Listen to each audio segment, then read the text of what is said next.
जोडोनिया धन उत्तम व्यवहारे, जोडोनिया धन उत्तम व्यवहारे, उदास विचारे वेच करे. उत्तमची गती तो एक पावेल, उत्तमची गती तो एक पावेल, उत्तम भोगील जीवकानी. विठ्ठल विठ्ठल विठ्ठल.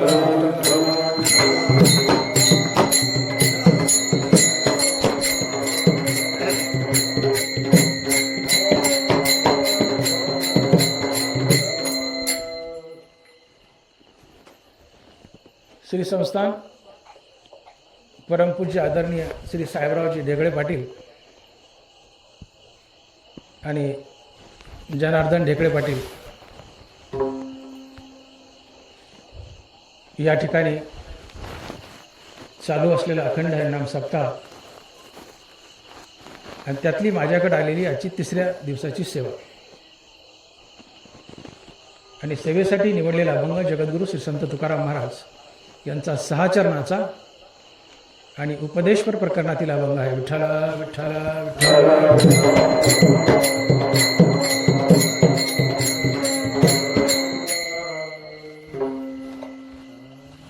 जनार्दन ढेकळे पाटील आणि पांडुरंगभाऊ कोळेकर, पांडुरंगभाऊ मोठे यांचा मला काल अचानक फोन आला की असा सप्ताह चालू आहे आणि आपण एक कीर्तनाची सेवा द्यावी. मी कबूल केलं आणि कीर्तनाला आज येणं झालंय. कीर्तनासाठी निवडलेला अभंग जगद्गुरू श्री संत तुकाराम महाराज यांचा 6 चरणाचा आणि उपदेशपर प्रकरणातील अभंग आहे. तुकोबराय म्हणतात, जोडोनिया धन उत्तम व्यवहारे, उदास विचारे वेच करे.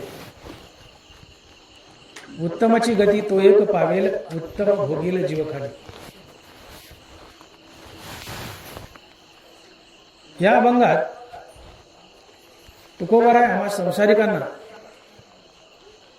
संसार करत करत सहजगत्या मोक्ष प्राप्त कसा करावा याची युक्ती सांगतात. तुम्हाला संसार टाकायची गरज नाही, दऱ्याखोऱ्यात जायची गरज नाही, तपश्चर्या करायची गरज नाही. आपला संसार करत करत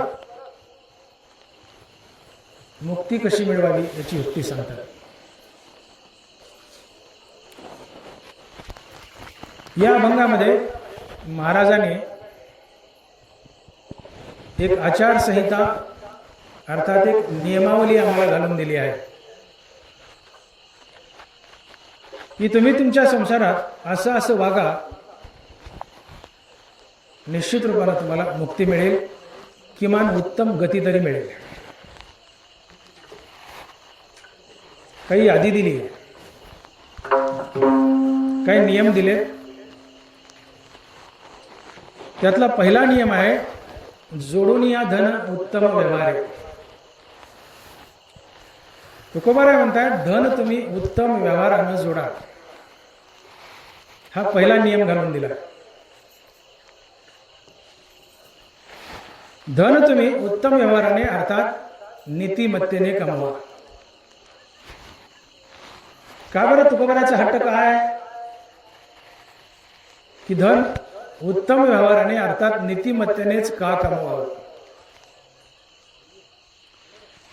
तर याचं कारण, जे धन नीतीने मिळवलंय फक्त त्यालाच टिकाव असतो आणि जिथे टिकाव असतो तिथेच दानशूरता असते. जिथं अनिती आहे तिथं टिकाव नसतो आणि जिथं टिकाव नसतो तिथे दानशूरता नसते. तुमच्या घरी धन येतंय पण टिकत नाही, तुमचंच तुम्हाला भसर येत नाही, तुम्ही दान काय करा? तुमच्या संसारात धन यावं आणि टिकावं, तेव्हा तुम्हाला दान करण्याचा उल्हास येतो. उदास विचारे वेच करे. मग तेच धन टिकतं की जे उत्तम व्यवहारानं अर्थात नीतिमत्तेनं जोडले. अर्थात जे धन नीतीने जोडले फक्त त्याला टिकाव असतो, आणि ज्याला टिकाव आहे तिथंच दानशूर वृत्ती असते. तुम्ही म्हणाल नीतीने धन जोडलं तर त्याला टिकाव असतो, याचा पुरावा काय? नीतीने धन जोडलं त्याला टिकाव असतो, याचा पुरावा काय? त्याचं उत्तर ज्ञानोबा देत आहे.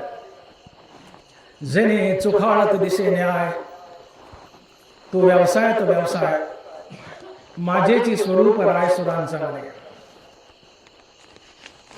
जेणे चोखाळत दिसे न्याय, तो व्यवसाय तो व्यवसाय, माझेची स्वरूप राय सुरांचा म्हणे.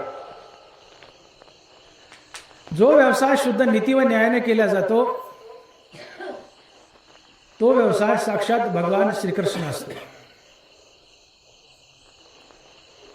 भगवान अर्जुनाला 10व्या अध्यायात आपल्या विभूती सांगताना भगवंत म्हणतायत की जेणे चोखाळत दिसे न्याय, तो व्यवसायात व्यवसाय, माझेची स्वरूप राय सुरांचा म्हणे.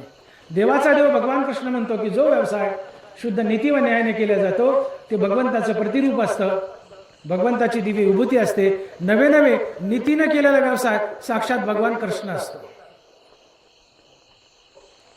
आणि म्हणून तुम्ही नीती हा शब्द फोडा.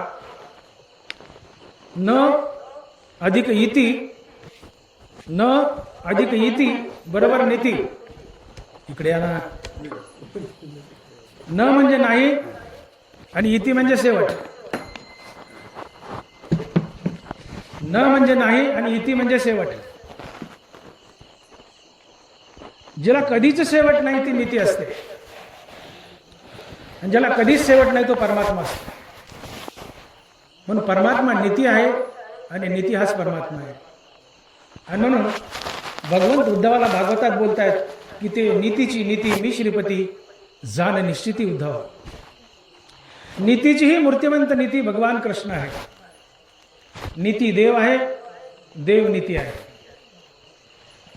आणि म्हणून जो व्यवसाय शुद्ध नीती व न्यायाने केला जातो त्या व्यवसायात देव उभा असतो.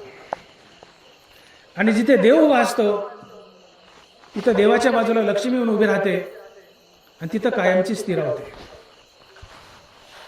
लक्ष्मीने शपथ खाल्ली आहे, तैसे सकळ पुरुषार्थ जेने स्वामी का सनात, तो श्रीकृष्ण राव जेत तिथं लक्ष्मी. लक्ष्मीने शपथ खाल्ली आहे, जिथं माझा नवरा कृष्ण उभा मी तिथेच उभी राहील. तैसे सकळ पुरुषार्थ जेने स्वामी का सनात, तो श्रीकृष्ण राव जेत तेथ लक्ष्मी. जिथे लक्ष्मीचा पती कृष्ण उभा आहे, लक्ष्मी फक्त कृष्णाच्याच बाजूला उभी आहे, इतरत्र कुठेच उभी राहत नाही. आणि म्हणून सहज एक समीकरण बनतं. लक्ष्मी कृष्णापाशी उभी आहे तर हा कृष्ण कुठं उभा आहे? तर कृष्ण दोन गोष्टीपाशी उभा आहे, एक नीती आणि दुसरी भक्ती. आणि म्हणून महाराज म्हणतात की माझे भक्त गाती जिथे नारदा मी उभा तिथे. भगवंताने शपथ खाल्ली आहे, जिथं माझं जय राम कृष्ण हरी भजन चाललंय तिथं मी काठी घेऊन उभा असतो. निजल्याने गाता उभा नारायण, बैसून कीर्तन करीता डोले. रात्रीची वेळे तुम्ही अंथरुणावर झोपलाय आणि जय राम कृष्ण हरी म्हणताय, तो कृष्ण राम तुमच्या बाजूला उभा असतो. आता अंथरुणावर उठून बसलाय आणि राम राम म्हणतायत, तो राम तुमच्या बाजूला नाचत असतो.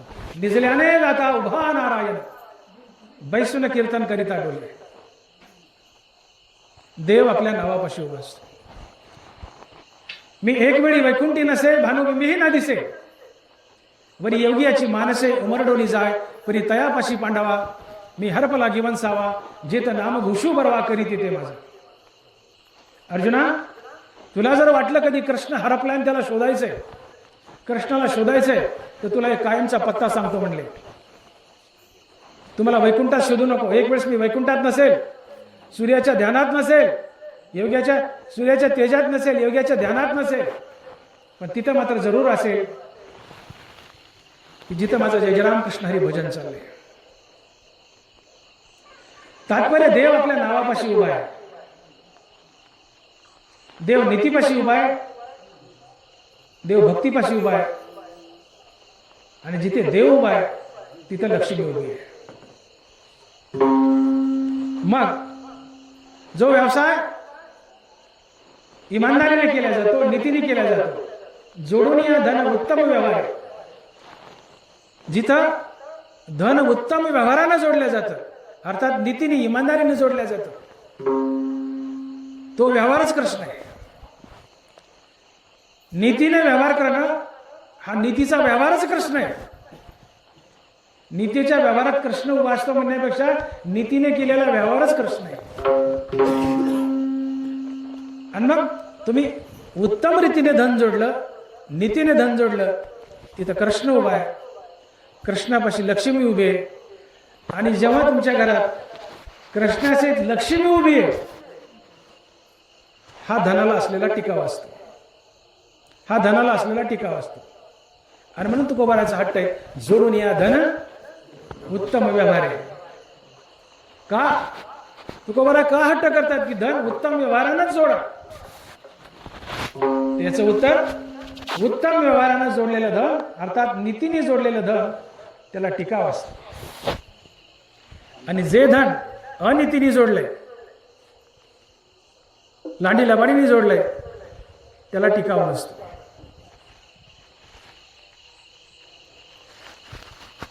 तुमच्या घरात धन यावं आणि ते स्थिरावं, तर तुम्ही गर्भश्रीमंत. तुमच्या घरात धन आलंय पण स्थिरावलं नाही, तुम्हाला कोणी श्रीमंत म्हणेल का? पन्हाळ्यातून आला आणि मोरीतून गेलं, चौकात काय उरलं? थोडासा गाळ. पाऊस पडलं काय होतं? जुने वाडे चौकाचे, माळादरचा गाळ. पन्हाळ्यातून आला, पाणी निघून गेलं नालीतून, खाली चौकात गाळ होतं. लक्ष्मी आल्याने निघून गेली, स्थिरावली नाही, तुम्हाला श्रीमंत कोण म्हणेल? मग लक्ष्मी स्थिरावते कुठे?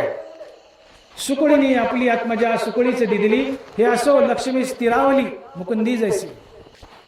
हे असो लक्ष्मी स्थिरावली मुकुंदी जैसी. लक्ष्मी कुठं स्थिरावते? मुकुंद कृष्णापाशी. आणि कृष्ण कुठं स्थिरावतो? नीतीपाशी आणि भक्तीपाशी. म्हणजे एक सरळ समीकरण म्हणतात, नीती आणि भक्तीपाशी कृष्ण आणि कृष्णापाशी लक्ष्मी. आणि ज्यांच्या संसारात कृष्णासहित लक्ष्मी आहे, हा धनाला असलेला टिकाव असतो. आणि म्हणून जोडून या धन उत्तम व्यवहार आहे. आणि म्हणून मी विधान केलं की उत्तम व्यवहारानं नीतीने धन मिळालं तर त्याला टिकाव असतो, आणि अनितीने धन मिळालं तर त्याला टिकाव असतो. का? लक्ष्मी आबोले, तिला हात नाहीत, पाय नाहीत, पिशवीत घातली, आणली, लांडीलाबाडी केली, भ्रष्टाचार केला, लोकांचे मुंडके मोडले. ही लक्ष्मी हा पैसा बॅगेत घातला, खिशात घातला, घरी आले. घरी आल्या लक्ष्मी सगळ्या घराचा ढोंडाळा घेते, वसरीवर जाते, चौकात जाते, ढाजात जाते, माळावर जाते, जसं घर असेल तसं सगळ्या घराचा ढोंडाळा घेते. ती शोधते की माझा नवरा कृष्ण या घरात कुठं आहे का? का तर शपथ खाल्ली आहे की ज्या घरात गुप्त रूपानं माझा नवरा कृष्ण वास करतो, मी फक्त तिथंच स्थिरावेल, अन्यथा निघून जाईल. मग घर लबाडाचं आहे, अभक्ताचं आहे, लांडीलाबाडी केली, करप्शन केलंय, भ्रष्टाचार केलाय, लोकांचे मुंडके मोडले, लबाड्या केल्या. ही लक्ष्मी हा पैसा बॅगेत खिशात घातलाय, घरी आलाय. लक्ष्मी सगळं घर ढुंढाळते, या घरात माझा नवरा कृष्ण कुठं आहे का? असेल तर मी थांबेल, अन्यथा नाही. का तिने शपथ खाल्ली, थांबेल तर कृष्णापासून. घर लबाडाचे, लबाडाच्या जीवनात नीती नाही, भक्ती नाही, म्हणून गुप्त रूपानं कृष्ण नाहीये. कृष्ण नाही तर मी थांबणार नाही, मला निघून जायचंय. कसं निघून जायचंय? लक्ष्मी त्या अधर्मी माणसाच्या जीवनात 5 शत्रू सोडते. नाथ महाराज लिहिताय, दायाद चोर राजा आगी, अधर्मे रोग संचरे अंगी, हे 5 जण 5 विभागी, द्रव्यनाशा लागी पावते. लबाडीने धन आणलंय, लक्ष्मी घराचा ढोंडाळा घेते, या घरात माझा कृष्ण कुठं आहे का? कृष्ण असेल गुप्त रूपानं तर थांबेल, नाही तर निघून जाईल. लबाडाचं घर आहे, म्हणून नीती नाही, भक्ती नाही, तिथं कृष्ण नाही गुप्त रूपानं, लक्ष्मी तर आणली पण निघून जायचं, कसं जायचं. ती त्या अधर्मी माणसाच्या जीवनात 5 शत्रू सोडते. दायाद, चोर, राजा आगी, अधर्मे रोग संचरे अंगी, हे 5 जण 5 विभागी, द्रव्य नाशा लागी पावते.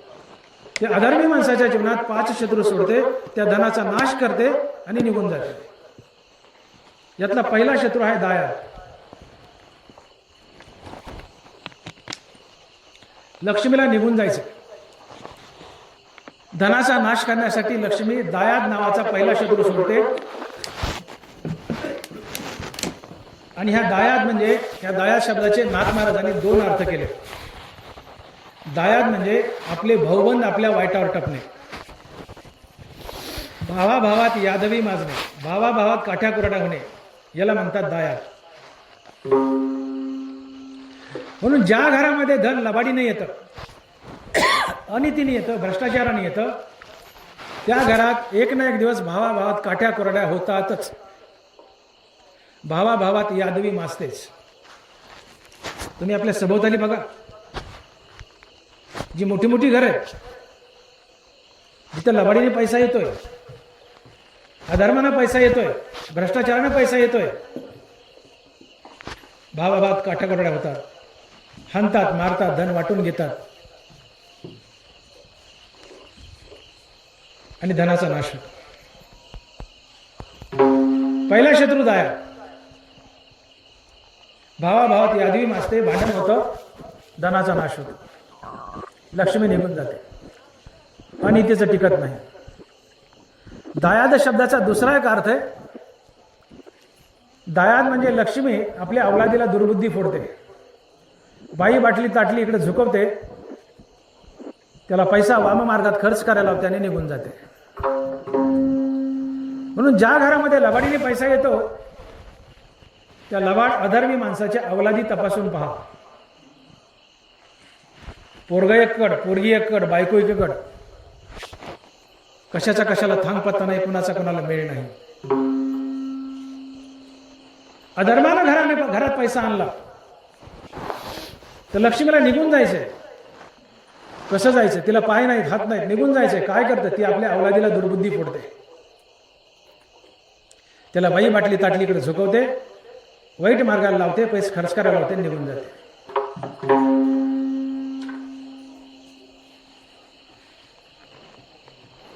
अवलाद ही बापाचं सगळ्यात मोठं सुख असते. प्रत्येक बाप जगतो तो अवलादीसाठी. तुम्ही तुमच्या जीवनातून अवलाद बाजूला काढा, तुम्ही झाडाला टक्कर द्याल आणि जीव द्याल. बाप जगतो त्या अवलादीसाठी. घडीभर अवलाद बाजूला काढा, बाप जगू शकत नाही. बाप जगतो त्या अवलादीसाठी.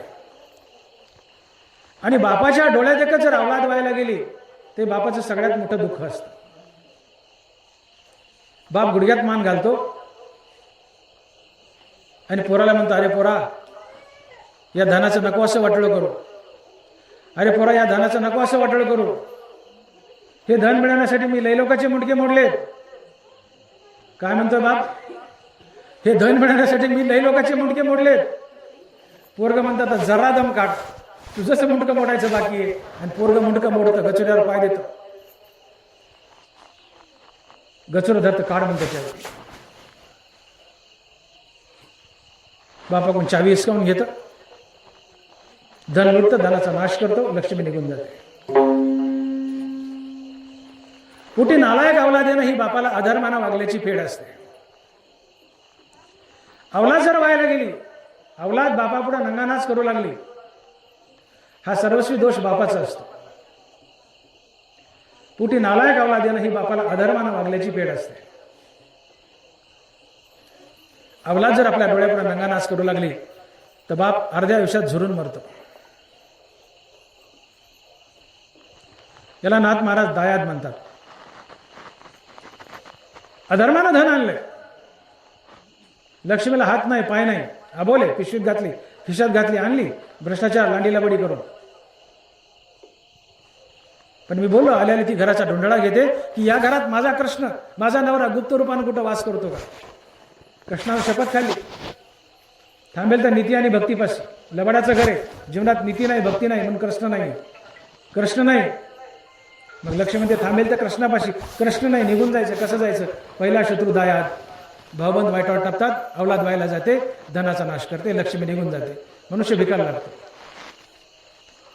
दुसरा शत्रू आहे चोर, दायाद चोर. लबाडीने धन घरात आणलं तर त्याची चोरी होते. धर्म हा धनाचा कवच असतो. धर्मानं धन मिळवलं तर धर्मच त्या धनाचा कवच बनतो आणि पिढ्याने पिढ्या त्या धनाचं रक्षण करतो. अधर्मानं धन मिळवलं तर अधर्मच त्या धनाचा कवच बनतो आणि त्याचा नाश करतो. आणि म्हणून ज्या घरात धनाची चोरी होते ते 100% धन अधर्मानंच आलेलं असतं. धर्मानं मिळवलेलं, इमानदारीने मिळवलेलं धन कधीच चोरी होत नाही, कारण धर्म हा धनाचा कवच असतो.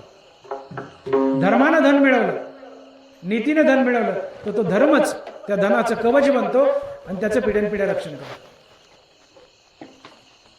चोरी त्याच घरात होते की जिथं अधर्माचं धन असतं. तो अधर्म चोराला जाऊन सांगतो, चल या घरात गबाळ आहे. अधर्म चोराला पकडून आणतो आणि त्या अधर्माच्या धनाची चोरी होते. का?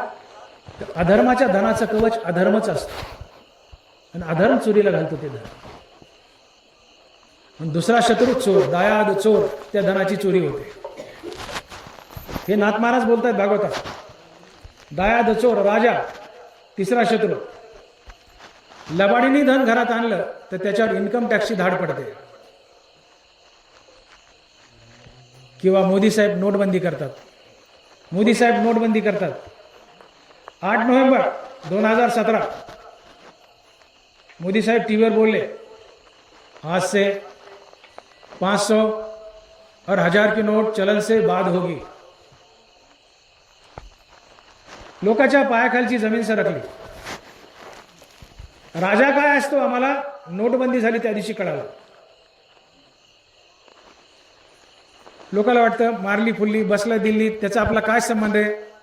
त्याचा आपला काय संबंध आहे? राजा काय असतो, पंतप्रधान काय असतो, हे नोटबंदी झालं त्या दिवशी आम्हाला कळालं. 2.5 लाखाच्या पुढे जर पैसा बँकेत भरला तर जेलात जावं लागेल असं बंधन घातलं. नोकराच्या नावावर पैसे केले, पैसा जाळला, पुरला, गंगेत व्हायला. अधर्माने धन घरात आणलं तर त्याच्यावर इन्कम टॅक्सची धाड पडते किंवा नोटबंदी होते. याला राजा म्हणतात. दायाद चोर राजा. या तिघाच्या तावडीतून जर ते धन सुटलंच तर चौथा शत्रू टपकतो, त्या धनाला आग लागते आणि ते धन नाहीसं होतं. दायाद चोर राजा आगी. अधर्माच्या धनाला आग लागते, नाहीसं होतं. दायाद चोर राजा आगी या 4 जणांच्या तावडीतून धन सुटलंच तर 5वा शत्रू आहे अधर्मे रोग संचरे अंगी. हे 5 जण 5 विभागी, द्रव्य नाशा लागी पावती. 5वा शत्रू आहे त्या अधर्मी माणसाला नाना प्रकारचे रोग होतात आणि ते रोग दुरुस्त करण्यात त्याचं धन खर्च होतं आणि एक ना एक दिवस तो भिकायला लागतो. एक ना एक दिवस तो भिकायला लागतो. आणि म्हणून बघा, हे जे कसलेले भ्रष्टाचारी आहेत, मोठे मोठे अधिकारी, महिन्याला 2.5 लाख पगार असतो, पण रोज भ्रष्टाचाराने 2.5 लाख घरात येऊन येतात. 2.5 लाख पगार आहे, पण वरून रोज 2.5 लाख घरात आणतात. हे कसलेले भ्रष्टाचारी, मोठे मोठे नोकरदार आपल्या छातीची बटणं काढतात, म्हणतात बघा ना हे काळं काळं, हे माझ्या छातीवर काय बघा ना काळं काळं. आपण म्हणायचं काय ते काळं काळं, काय ते काळं काळं. साहेब माझं 2दा बायपास झालं हो, माझं 2दा बायपास झालं. अरे 4दा होईल ना, तुझं नाही तर आमचं होईल का? तू का म्हणे पापे येती रोगाच्या रूपे, अधर्मे रोग संचरे अंगी. पाप केले, पाप रोग घेऊन येते. आणि मग दायाद चोर राजा आगी, अधर्मे रोग संचरे अंगी. हे 5 जण 5 विभागी, द्रव्य नाशा लागी पावती. 5वा शत्रू अधर्मानं धन घरात आणले, तुला नाना प्रकारचे रोग होतील आणि ते रोग दुरुस्त करण्यात तुझं धन निघून जाईल आणि तू भिकायला लागशील. मग मला सांगा, भ्रष्टाचारी मनुष्य 2.5 लाख पगार आहे महिन्याला, पण दिवसाच्या गाठी भ्रष्टाचार करून वरून रोज 2.5 लाख घरात आणतो. कसलेला भ्रष्टाचारी. या भ्रष्टाचार करणाऱ्या माणसाच्या घरात भगवान कृष्णाचा वास नाही. का तर घर लबाडाचं आहे. नीती आणि भक्ती त्याच्या जीवनात नाही म्हणून तिथं कृष्ण नाही, कृष्ण नाही म्हणून लक्ष्मीला निघून जायचंय. कसं जायचं तर 5 शत्रू सोडले. या 5 शत्रूच्या मार्फत लक्ष्मी त्या धनाचा नाश करते आणि निघून जाते. मग हे अधर्मी माणसाच्या जीवनात काय काय झालं? भाऊबंद वाईटावर टपले, अवलाद व्हायला गेली, अवलाद दारू पिऊ लागली, भ्रष्टाचारी मनुष्य दारू पितो. हा मनुष्य पापाचा भागीदार होतो, पाप याच्या माती बसलं, या पापामुळे तो नरकाला जातो. त्याच्या पदरात काय पडलं? याला म्हणतात पन्हाळातून आला आणि मोरीतून गेलं. पन्हाळातून आला आणि मोरीतून गेलं. घडीभर धन दिसतं, लबाडीचं धन घडीभर दिसतं, पण ते टिकत नाही.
धन कुबेराचे तर मनुष्याचे काय आहे?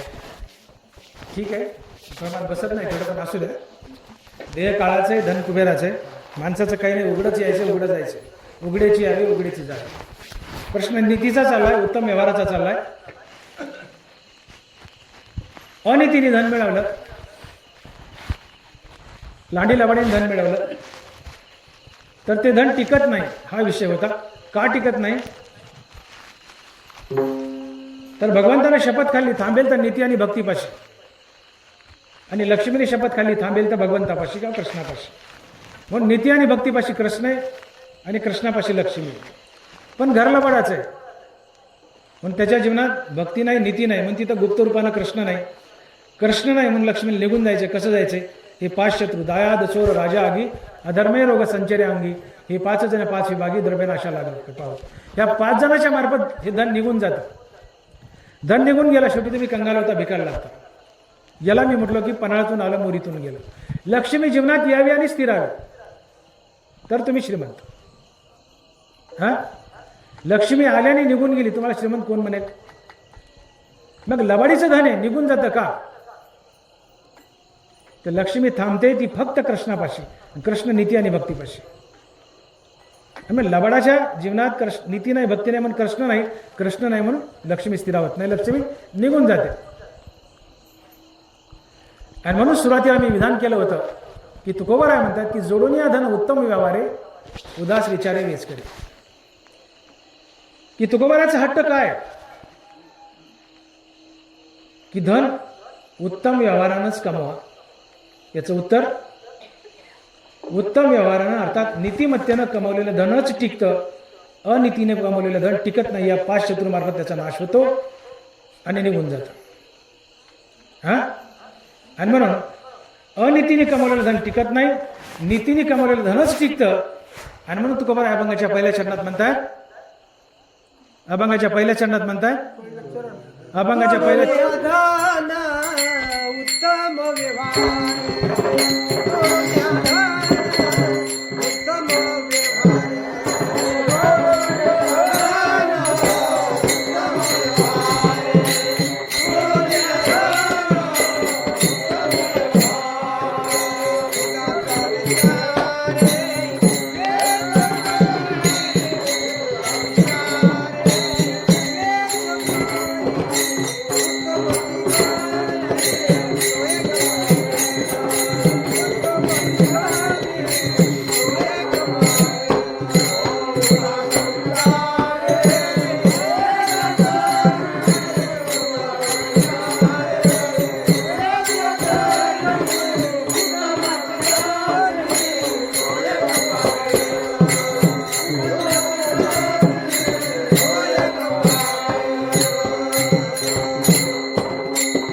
तीन बार मी म्हणलं अभंगाच्या पहिल्या चरणात. महाराज अभंगाच्या पहिल्या चरणात म्हणतात की जोडणी धन उत्तम व्यवहार आहे. धन उत्तम व्यवहाराने जोडा. महाराजचा आग्रह का? तर उत्तम व्यवहाराने जोडलेलं धनच टिकतं आणि जिथं धनाला टिकाव आहे तिथे दानशूरता असते. तुमच्या जीवनात धन आल्याने टिकलं नाही तर तुमचीच हकाक संपत नाही. तुमची हकाक संपली नाही तर तुम्ही दान काय कराल? तुम्हालाच भसारी आहे ना, दारात कोणी भिकारी उभा राहिलाय, ते म्हणताल ए बाबा हो पुढं, माझंच मला झेपाने तर तुला कुठून देऊ. पण धन घरात टिकलंय, उतू आलंय घरात, एवढं धन आहे, माणूस म्हणतं देऊन टाका. करायचं काय एवढं, उतू आलंय देऊन टाका. आणि म्हणून उत्तम मार्गाने मिळालेलं धनच टिकतं आणि जिथं धन टिकतं तिथंच दानशूरता असते. आणि म्हणून महाराज म्हणतात की उत्तम मार्गाने धन मिळवा आणि हे उदास विचारानं खर्च करा. उदास या शब्दाचा अर्थ होतो दान करा आणि त्याला विसरून जा. दैनंदिन जीवनात उदास शब्द आम्ही कसा घेतो? काय रे उदास बसला शेवडात, अरे उदास का बसला? काय अर्थ घेतो आपण?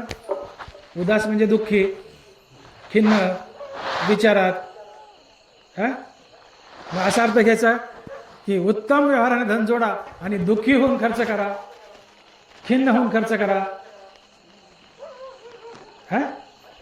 उदास या शब्दाचा अर्थ व्यवहारात दुःख होतो. का रे उदास बसला म्हणजे का रे दुःखी बसला का खिन्न बसला, दुःखात का बसला?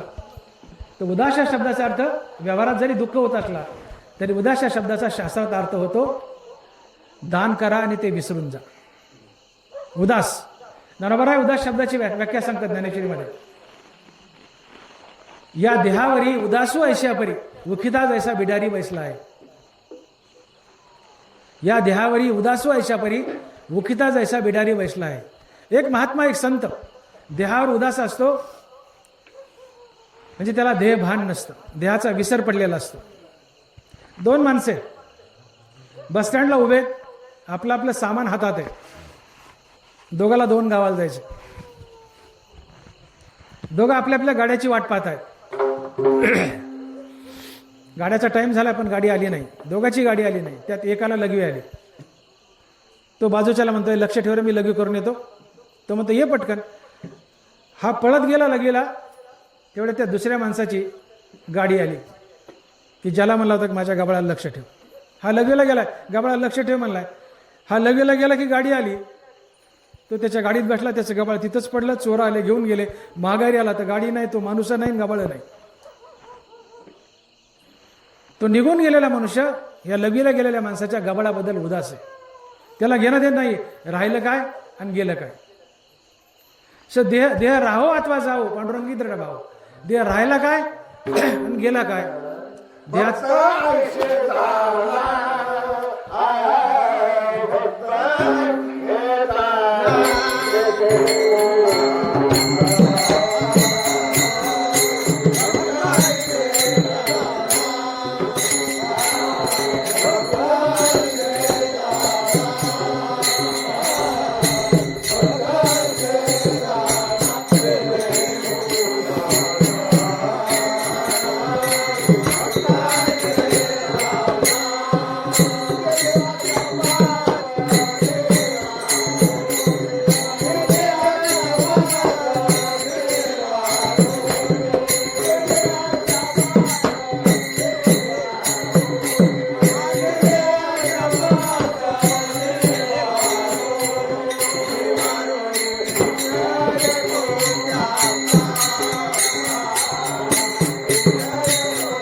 याला म्हणतात प्रमाण. असं प्रमाण असावं फिट, याला म्हणतात प्रमाण. भक्त ऐसे जानाचे देही उदास गेले अशा निवारण. भक्त तो असतो की जो आपल्या देहावर उदास असतो. देह जावो अथवा राहो पांडुरंगी दडभाव. देहाचा विसर पडणे म्हणजे उदास. या देहावरी उदासो ऐशा परे उकिता जैसा बिडारी बैसला. असो ऐसा कोठे असू बोलू द्या. थोडक्यात उदास म्हणजे विसर पडणे. तुकोबाराय म्हणतात जोडून या धन उत्तम व्यवहारे उदास विचारे वेचके. उत्तम व्यवहारानं अर्थात नीतिमत्तेनं इमानदारीनं धन मिळवा आणि उदार अंतकरणानं उदास अंतकरणानं खर्च करा. अर्थात दानात खर्च करा आणि केलेल्या दानाचा आठव ठेवू नका. दान करावं उदास विचारे वेच करे. दान करावं आणि विसरून जावं. उदास विचारे वेच करी या वाक्याचा अर्थ होतो तुम्ही दान करा आणि विसरून जा. साध्या भाषेत बोलायचं झालं तर दिलेलं हांगून काढू नये. दिलेलं काय करू नये, काय करू नये म्हणा. हांगून काढू नये. हांगून काढणाऱ्या तुम्ही सगळ्या, हे नाहीत काढीत, हे इकडे. अगं कोपरापर्यंत हात घातला तरी कोरडाच निघतोय. होय, काले चुरू चुरू घातले, राहिली का आठवण. होय, काय काय केलं नाही मी तुझ्यासाठी. याला म्हणायचं हांगून काढणं. दान केलं आणि हांगून काढले. परोपकारू न बोले न मिरवी अभ्यासिले. आपला अभ्यास मिरू नये. मला लई येतं, मला लई येतं, मी फार छान कीर्तनकार आहे, मिरू नये. तुका म्हणे नरकी घाली अभिमान जरी होय ज्ञान गर्वताटा. मला लई येते, मला लई येतं असा गर्वताटा असेल, भले मी चांगला कीर्तनकार आहे पण मला लई येतं म्हटलं, तुका म्हणे नरकी घाली अभिमान. तुम्ही सरळ नरकाला जाता, कीर्तन करू नये. मला लई गाता येतं, मी लई पकवाजा चांगला आहे, मला लई चाल येते. परोपकार न बोले न मिरवी अभ्यासिले. जो अभ्यास आपल्याला येतो, जे ज्ञान आपल्याजवळ आहे ते मिरू नये. उथळ पाण्याला खळखळाट फार. नदीचं पाणी आणि वड्याचं पाणी. नदीचं पाणी संत चालतं, वड्याचं पाणी उथळ असतं, माणसाला वडतं. केलेला परोपकार तोंडानं वधू नये. दिलेलं हांगून काढू नये. दान करावं विसरावं. नेकी कर दर्या में फेक. याला म्हणायचं उदास विचारे वेच करे. तुम्ही काही दान केले, दान करावं आणि विसरून जावं. उजव्या हाताने केलेलं दान डाव्या हाताला कळू नये, इतकी दानात गुप्तता असावी. एकदा राजा युधिष्ठिर राज्यसभेत बसले. एक याचक भिक्षा मागायला आला आणि म्हणाले, राजा मला असं असं दान हवंय तुमच्याकडून. जे दानात मागितलंय ती वस्तू राजाच्या डाव्या हाताला पडली होती. युधिष्ठिरानं उचलली त्या माणसाला डाव्या हाताने देऊन टाकली. माणूस निघून गेला. बाजूला बसलेली माणसं म्हणाली, राजेसाहेब दान उजव्या हाताने करावं लागतं, तुम्ही डाव्या हाताने का दिलं.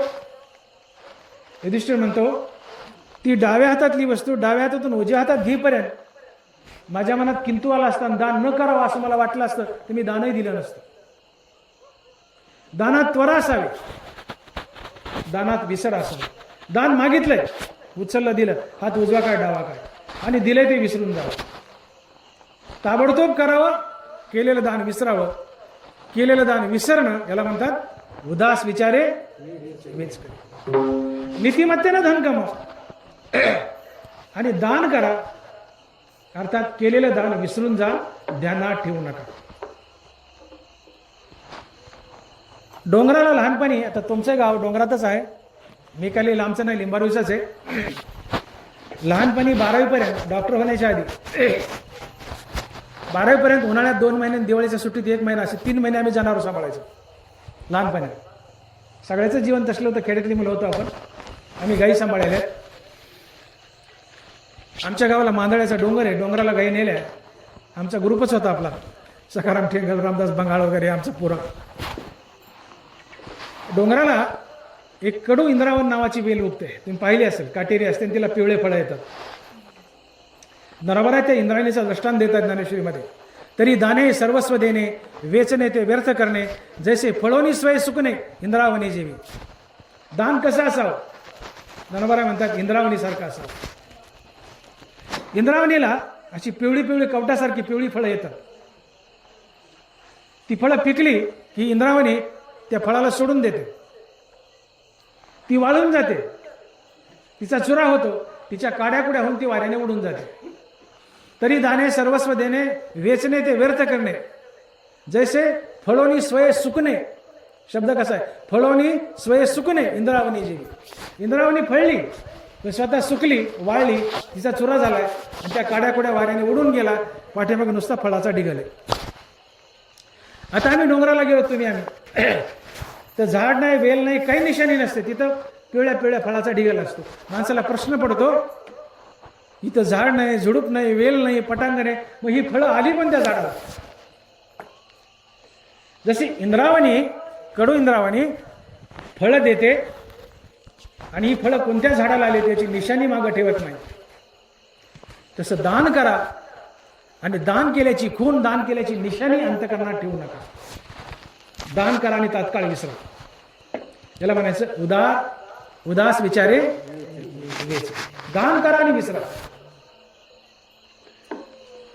आपण केलेलं दान जर चव्हाट्यावर आपल्या तोंडाने आपण बोलून दाखवलं तर पुण्य पापात बदलतं, धर्म अधर्मात बदलतं आणि माणसाची अधोगती होते. नरवरा लिहित आहे, वाचेच्या चौबारा बांधुनी धर्माचा पसारा. होय, नीट आहे का? वाचेच्या चौबारा बांधुनी धर्माचा पसारा, तो धर्मची अधर्म होय विरा दंभू तो जाणे. धर्मची अधर्म होय विरा. धर्म अधर्मात बदलतो, पुण्य पापात बदलतो. कधी? आपण केलेलं दान आपल्या तोंडानं बदवून दाखवलं. सप्ताह आहे, सप्ताहाच्या पट्टीची वर्गणी चालू आहे. अरे वर्गणी दिली का, वर्गणी दिली का, वर्गणी दिली का? ज्याने दिली नाही ते बोल गप आहेत, देऊ देऊ देऊ देऊ देऊ. पण ज्याने दिलंय ते पुढे येतं, न बोलवता पुढे येतं. तुझं काय रे? पट्ट्याने कालच दिले. किती दिले? 5,000 दिले. पट्ट्या संपला. वाचेच्या चौबारा बांधून धर्माचा पसारा, तो धर्मचो अधर्म होईरा दंभू तो जाणे. आपण केलेलं दान आपल्या तोंडाने 4 चौघात बोलून दाखवलं ते पुण्य पापात बदलतं, धर्म अधर्मात बदलतो, अधोगती होते. नरवरा बोलतात, हे असो आपली जननी नग्न दाविल्या जनी, ते तीर्थची परिपतनी कारण होय.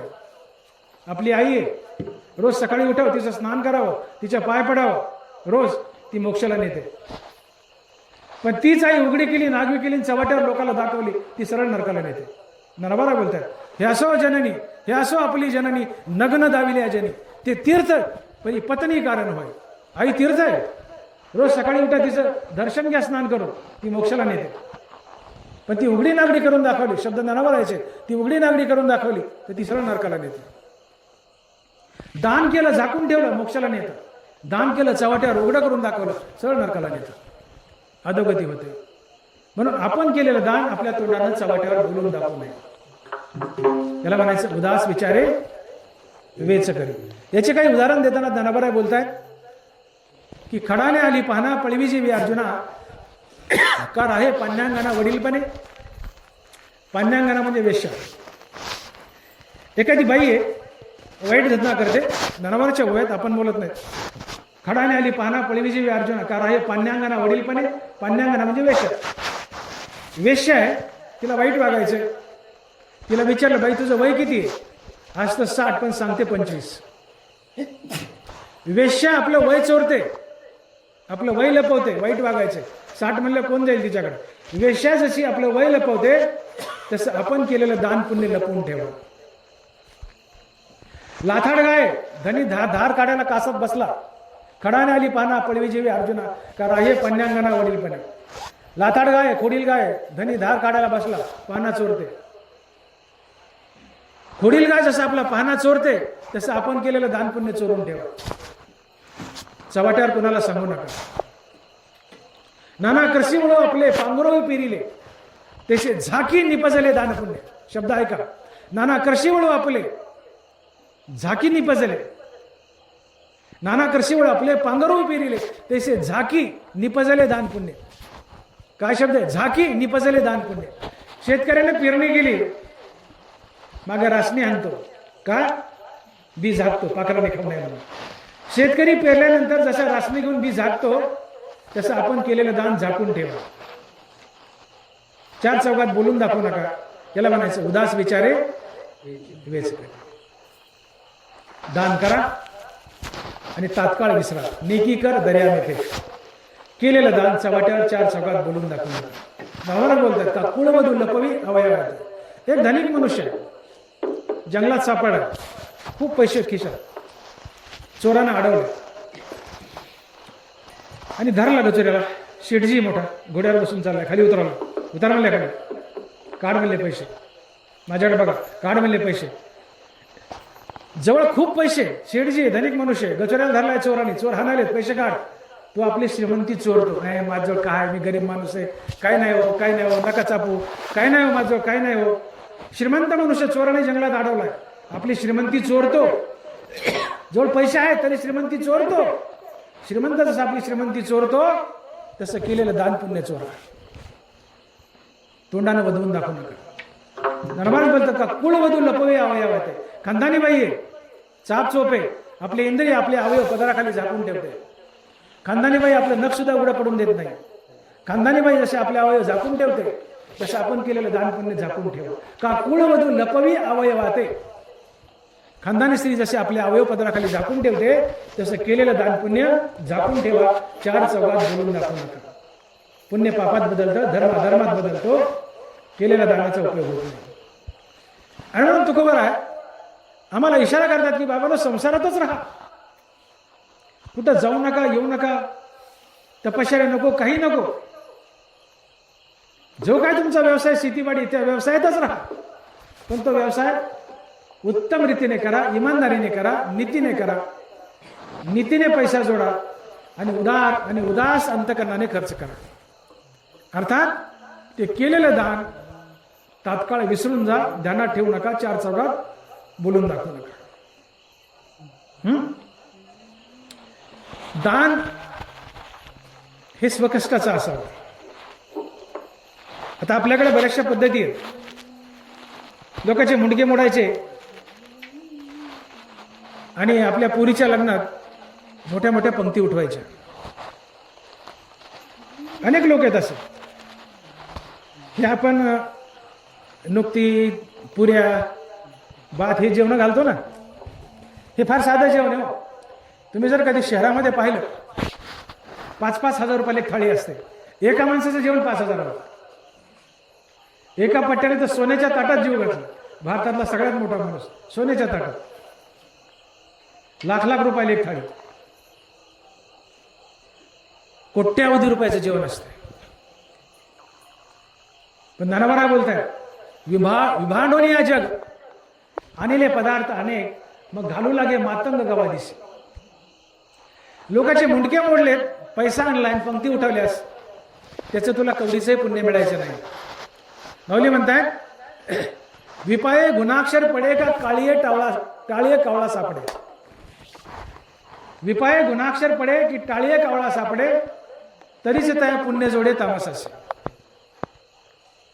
तो खंड्या पक्षी असतो आपल्याकडे खेड्यामध्ये असतो. तो खंड्या चोच मारतो खोडावर आणि त्या खोडामध्ये घर करतो. तो खंड्या चोच मारतोय आणि चोच मारत मारत गेलाय आणि राम शब्द उमटावा. शक्य आहे का ते? कशा चोचा मारते वाकड्या तिकड्या, राम कसं उमटत?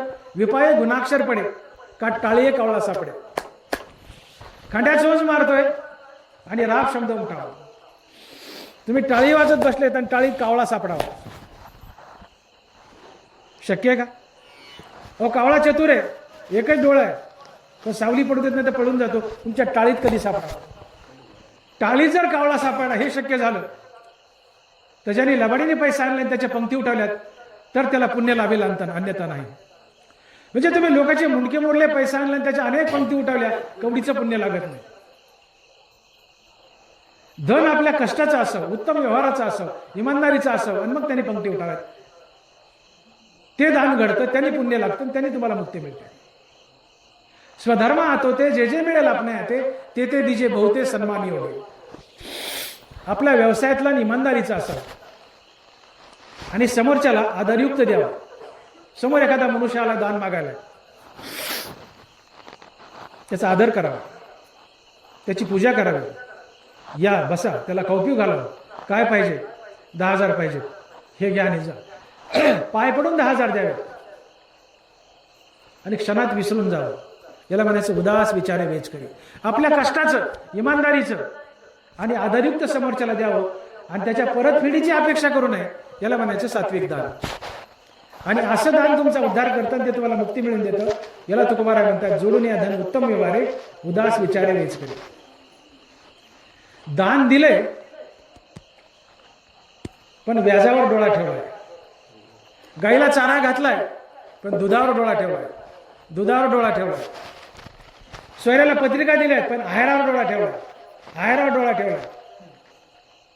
हा, हे तामस दान आहे.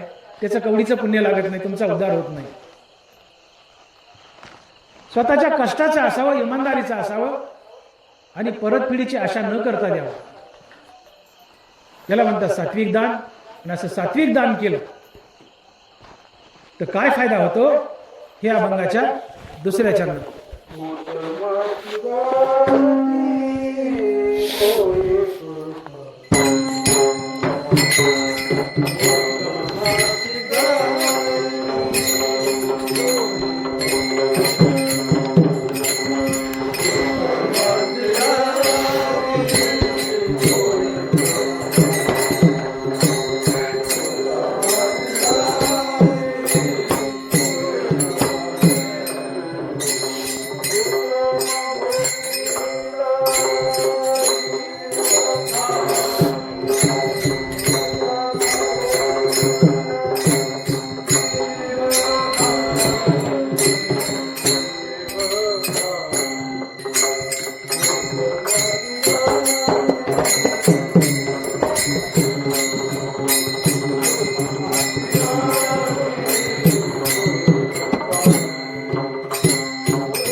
जोडून या धन उत्तम व्यवहारे, उदास विचारे वेच करी. उत्तमची गती तो एक पावेल, उत्तम जोडील जीवखाणी. महाराज म्हणतात उत्तम मार्गानं, इमानदारीनं, नीतीनं धन कमवा. उदास आणि उदार अंतकरणानं खर्च करा.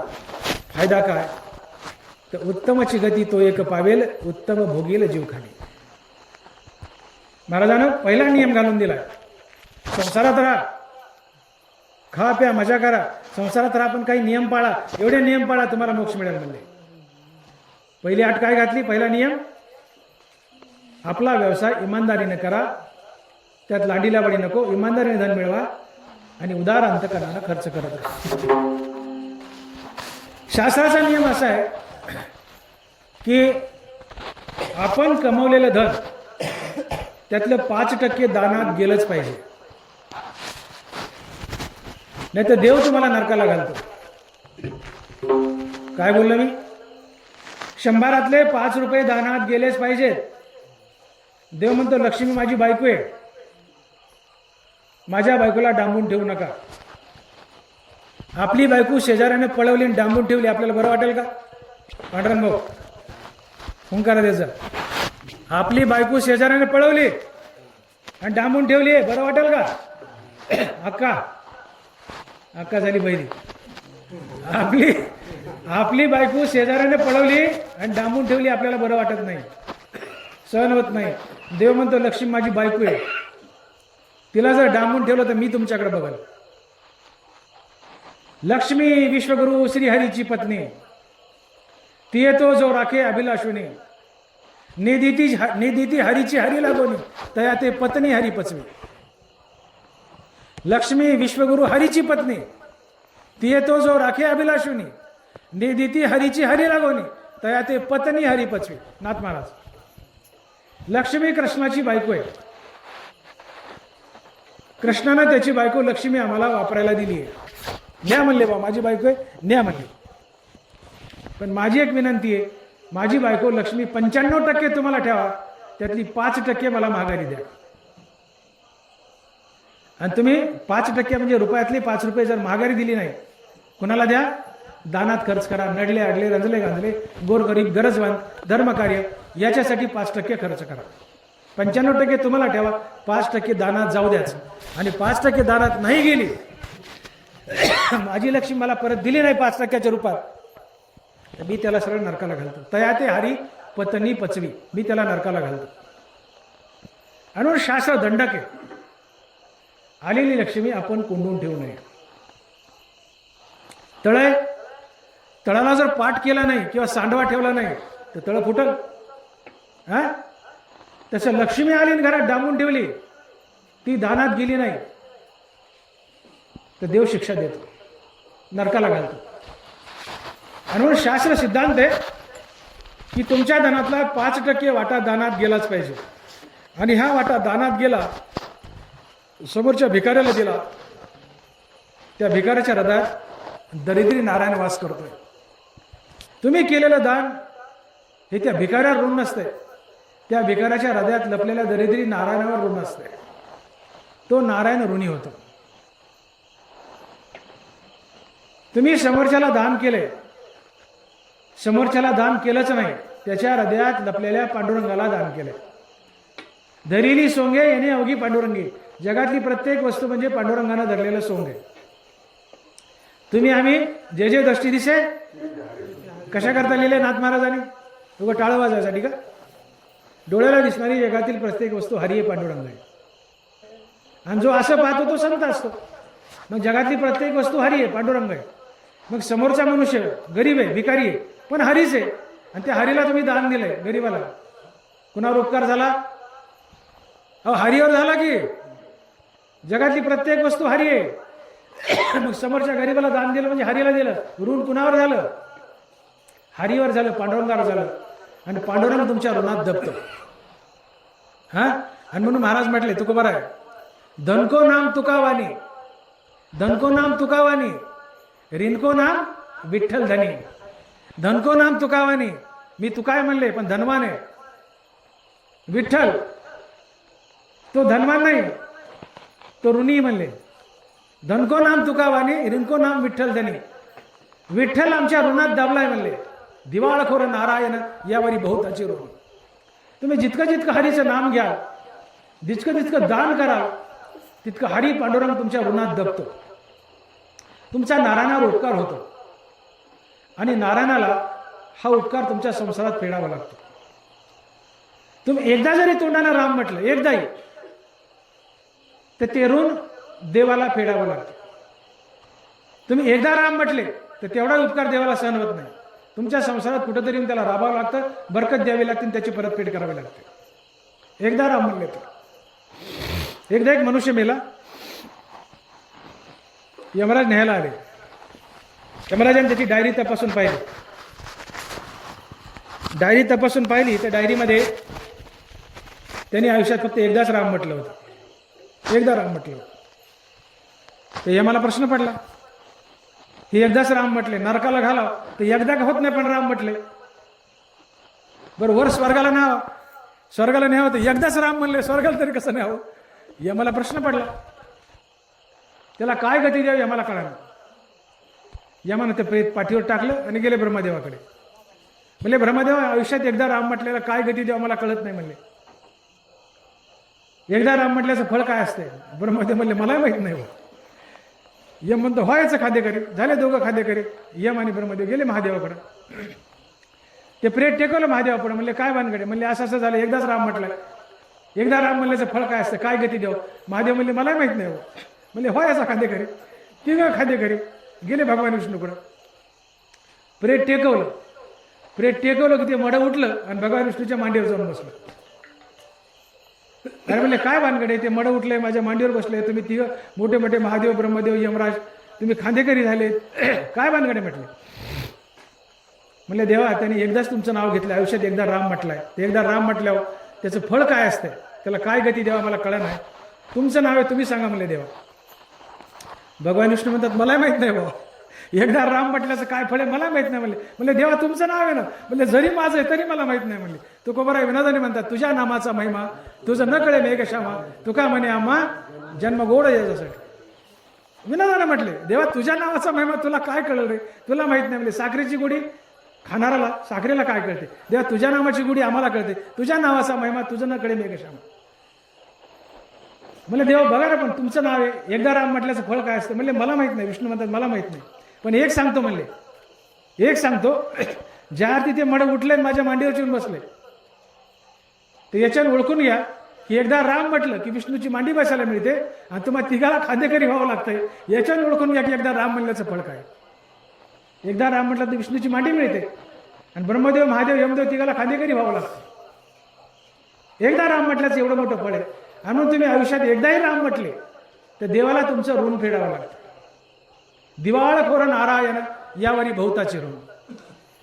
तुम्ही समोरच्याला दान केलंय, उदास विचारे वेच करी, समोरच्याला दान केलंय, ते ऋण त्या समोरच्या माणसावर नाही देवावर.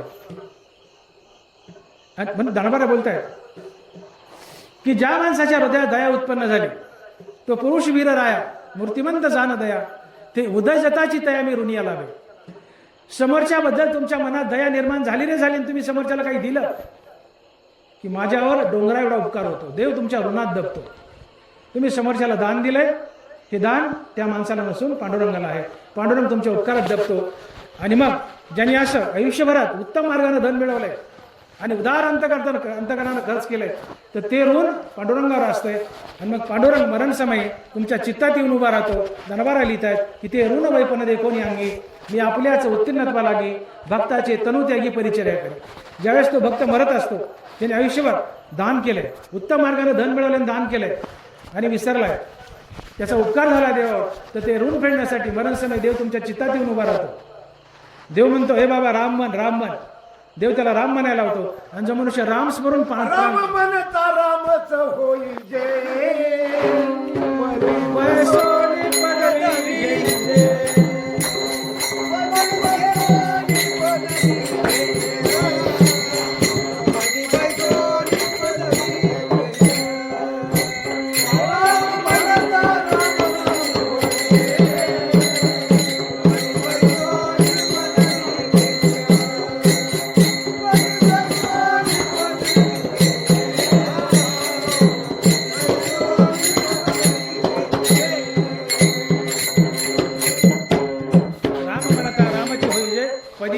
पदवी घ्यायची. तुमचा देवावर डोंगरावर उपकार झालाय, तुम्ही दान केले, समोरच्याला नाही देवावर केलंय. त्याच्या हृदयातल्या दरिद्री नारायण दान केले, दरिद्री नारायण तुमच्या ऋणात दबतो. आणि मग हे ऋण फेडण्यासाठी मरण समय तुमच्या चित्तात उभा राहतो. तुमचा इंद्रिय समुदाय बुद्धी टवटवीत ठेवतो. तुम्हाला आठवण करून देतो राम म्हण, राम म्हण, आणि तुम्हाला राम म्हणायला होतो. तुम्ही राम राम सुमरे आधी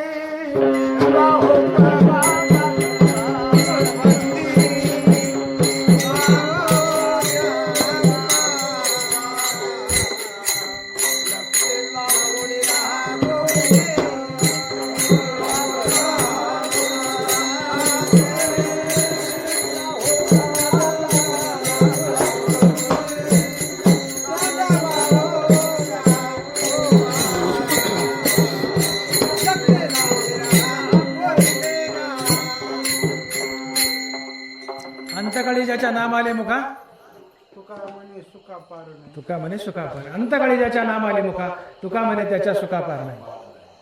देव मरण समय तुमच्या चित्तात उभा राहतो. ज्याने आयुष्यभर देवाची सेवा केली, मरण समय देव त्याची सेवा करतो. पण नित्य सेवेला मी निदानी सेवक होय.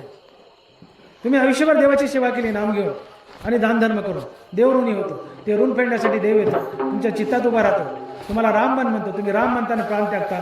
तुम्ही राम म्हणून प्राण त्यागला की तुम्ही रामच होता. आणि मरणी जया जे आठवे तो तेची गती ते पावे, म्हणून सदा स्मरावे मातेची तो. मरण समय राम म्हणून प्राण त्यागला की तुम्ही राम होता. यालाच म्हणतात शेवटचा दिस गोड व्हावा. याच्यासाठी केला होता अट्टास, शेवटचा दिस गोड व्हावा. मग राम तुमच्या चित्तात उभा राहिला, तुम्हाला राम म्हणायला लावले, तुम्ही राम म्हणून प्राण त्यागलाय. राम म्हणलं की तुम्ही रामच झाले, म्हणजे तुम्हाला मुक्ती मिळाली. कशी मिळाली? धन उत्तम मार्गाने जोडले, इमानदारी नीतीने जोडले, उदार अंतकरणाने खर्च केले. फायदा काय? उत्तमाची गती तो एक पावेल, उत्तम भोगेल जीव खाली. तुम्हाला उत्तम गती लाभली, देव तुम्हाला मुक्ती देतो. कशाच्या बदल्यात? की उदास विचारे वेच केले, उदास विचारानं धन खर्च केले. फायदा काय? उत्तमाची गती तो एक लाभेल, त्याला मुक्ती मिळते. का? देवा ऋण झाले, देव ऋण फेडतो. तुम्हाला राम म्हणायला होतो, राम स्मरून तुम्ही प्राण त्यागता. आणि म्हणून उदास विचारे वेच करी, धन उत्तम मार्गाने मिळवा, उदार अंतकरणाला खर्च करा, केलेल्या दानाची आठवण ठेवू नका. फायदा काय होतो? तुम्हाला मुक्ती मिळते. नाही मुक्ती मिळाली तर किमान कमीत कमी वरच्या चांगल्या गती तरी मिळतात. स्वर्ग मिळतो, जनलोक, तपोलोक, महिरलोक, ब्रह्मलोक, या चांगल्या वरच्या ऊर्ध्व गतीला जातात. वरच्या ऊर्ध्व गतीला जात असताना जर पुण्य कमी पडलं दानाचं, कधी कधी दान कमी घडतं. जे श्रीमंत आहेत त्यांच्याकडून जास्त घडेल, धनवानाकडून जास्त घडेल. पण गोरगरीब आहेत, त्यांनी काय करायचं? मग दानाच्या पुण्यानं देवानं तुम्हाला मोक्षाला नेलंय, किमान चांगल्या गतीला तरी नेलंय. पण मोक्षाला जायचंय, दान कमी पडले, पुण्य कमी पडले, तर यासाठी अजून काही देवाने पर्याय सांगितले की ज्याने तुम्हाला पुण्य जोडता येतं. हे अभंगाच्या तिसऱ्या चरणात, हे अभंगाच्या तिसऱ्या चरणात काय टाळ करीत बाय? परोपकारी नेने पारा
परोपकारी नेने परनिंदा, परस्त्रिया सदा बहिणी माया.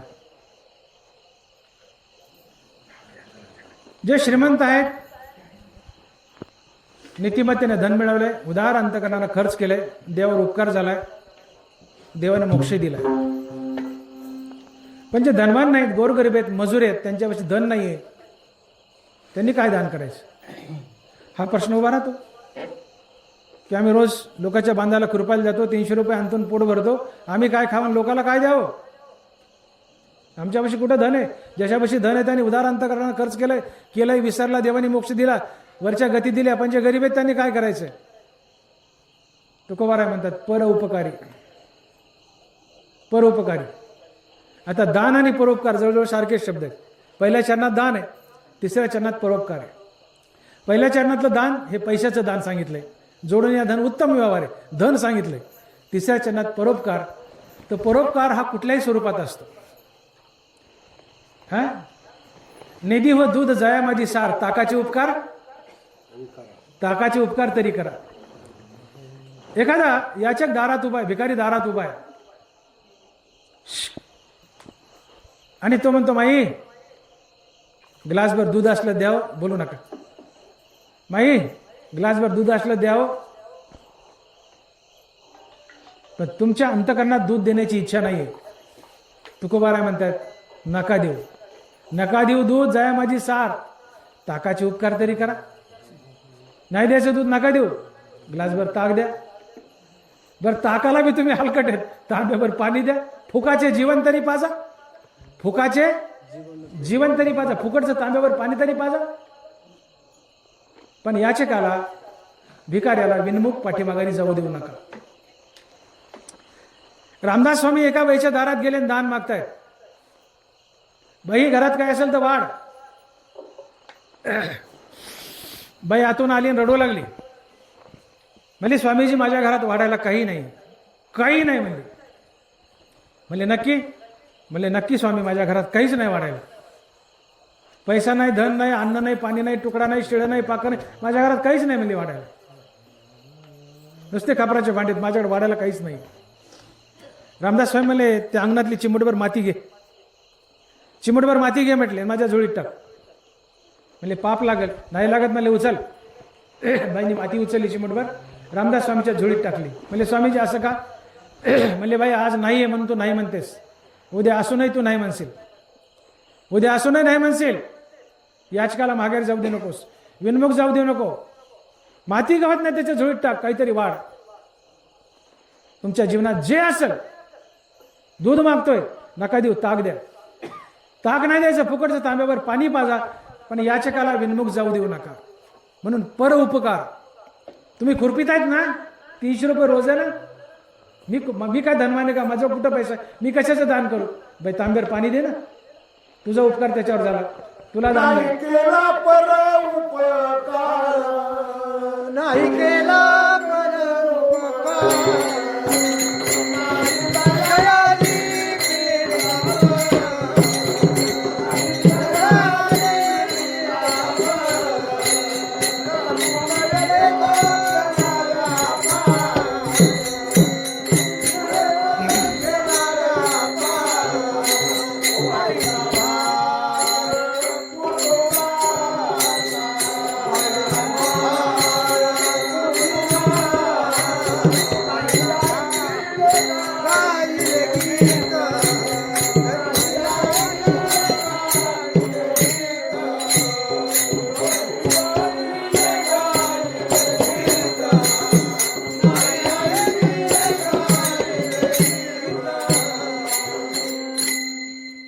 काय होतं प्रमाण? नाही केला करेल का उपकार, नाही दया आली पिढीचा पर, करून तो केला व्यापार, व्हायला बाहेर नसता कुटुंबाला. बर बर बर. उपकार करा माणसं, एवढं त्यातून बोध निघतं की उपकार करत राहा.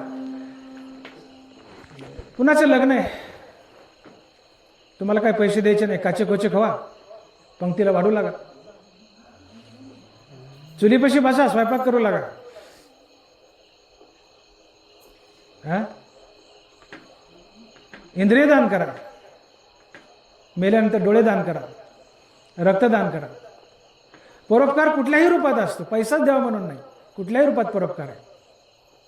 मोठा साहेब आहे, कारमध्ये बसून चाललाय, कलेक्टर आहे, कारमध्ये बसून चाललाय, रस्त्याला कधी म्हातारी आहे, हे बाबू थांब रे, कलेक्टर उभा राहिला, बाबा सरपणाचा भार उचलू लाग रे, तिथं म्हण नका मी कलेक्टर आहे, चल म्हातारीला सरपंच भार उचलू लाग. परोपकार आहे. अनेक रूपात परोपकार करता येतो. आणि परोपकाराचा फायदा काय? पुण्य परोपकारा, पुण्य परोपकारा पापते परपीडा, आणि की नाही जोडा दुजा यश. परोपकारातून पुण्य जन्माला येतं, परोपकारातूनच पुण्य जन्माला येतं. पुण्याला दुसरं कोण जन्माचं नाही. तुम्ही म्हणाल हरिनामानं पुण्य जन्माला येतो, हरिनाम सुद्धा परोपकार आहे. तुम्ही घेतलेलं हरिनाम देवावर उपकार आहे. मानी भक्ताचे उपकार ऋणिया मानवी निरंतर. पांडुरंग म्हणतो मानी भक्ताचे उपकार ऋणिया मानवी निरंतर. तू माझं नाव घेतो बाबा, तुझा माझ्यावर उपकार आहे. म्हणून हरिमुखे म्हणा पुण्याची गणना कोण करी, हरिनामानं पुण्य मिळतं. तुकोबारांनी सिद्धांत म्हटला पुण्य परोपकारा. पुण्याचा जन्म परोपकारातूनच होतो आणि पापाचा जन्म परपीडेतून. तर वेगवेगळ्या प्रकारे आपण लोकांवर उपकार केला, त्यातून पुण्याचा जन्म झाला. पण तुम्ही म्हणाल आम्ही हरिनाम घेतो, हरिनामातून पुण्य जन्माला येतो, मग कुणावर उपकार? देवावर उपकार आहे. मानी भक्ताचे उपकार ऋणिया मानवी निरंतर. तुम्ही निरंतर देवाचं नाव घेता, देवावर उपकार असतो. आणि म्हणून पुण्य परोपकार, आणि म्हणून बारीक बारीक बारीक बारीक बारीक बारीक परोपकार करत राहा. अनेक प्रकारे करता येतात. कुठली ना कुठली मदत करा. हा, आज शेजाऱ्याची मोटर जळाली, एक दिवस भर न करायचं, तुझी मोटर वापर. हा, अरे माझी पास मुडली, तुटली, मोडली, पास दे बरं, द्या पास. हा परोपकार आहे. नाना प्रकार आहे. कुणाला बी कमी पडले थोडंसं द्या वंजळभर, परोपकार आहे. हं? नाना प्रकार आहे. शारीरिक दान आहे, वाचिक दान आहे, मानसिक दान आहे. अनेक प्रकारातून परोपकार करता येतो. आणि जेवढा परोपकार कराल तितकी बरकत असते. एक शास्त्र सिद्धांत आहे, नीतीशिवाय टिकाव नाही, दानाशिवाय बरकत नाही. नीतीशिवाय टिकाव नाही, दानाशिवाय बरकत नाही. नाथ महाराज म्हणतात की जब जब दाता उल्हासे देतो तव तो पूर्वी जगन्नाथ. तुम्ही जितकं जितकं जितकं दान करत राहाल तितकी तितकी संसारात बरकत असते.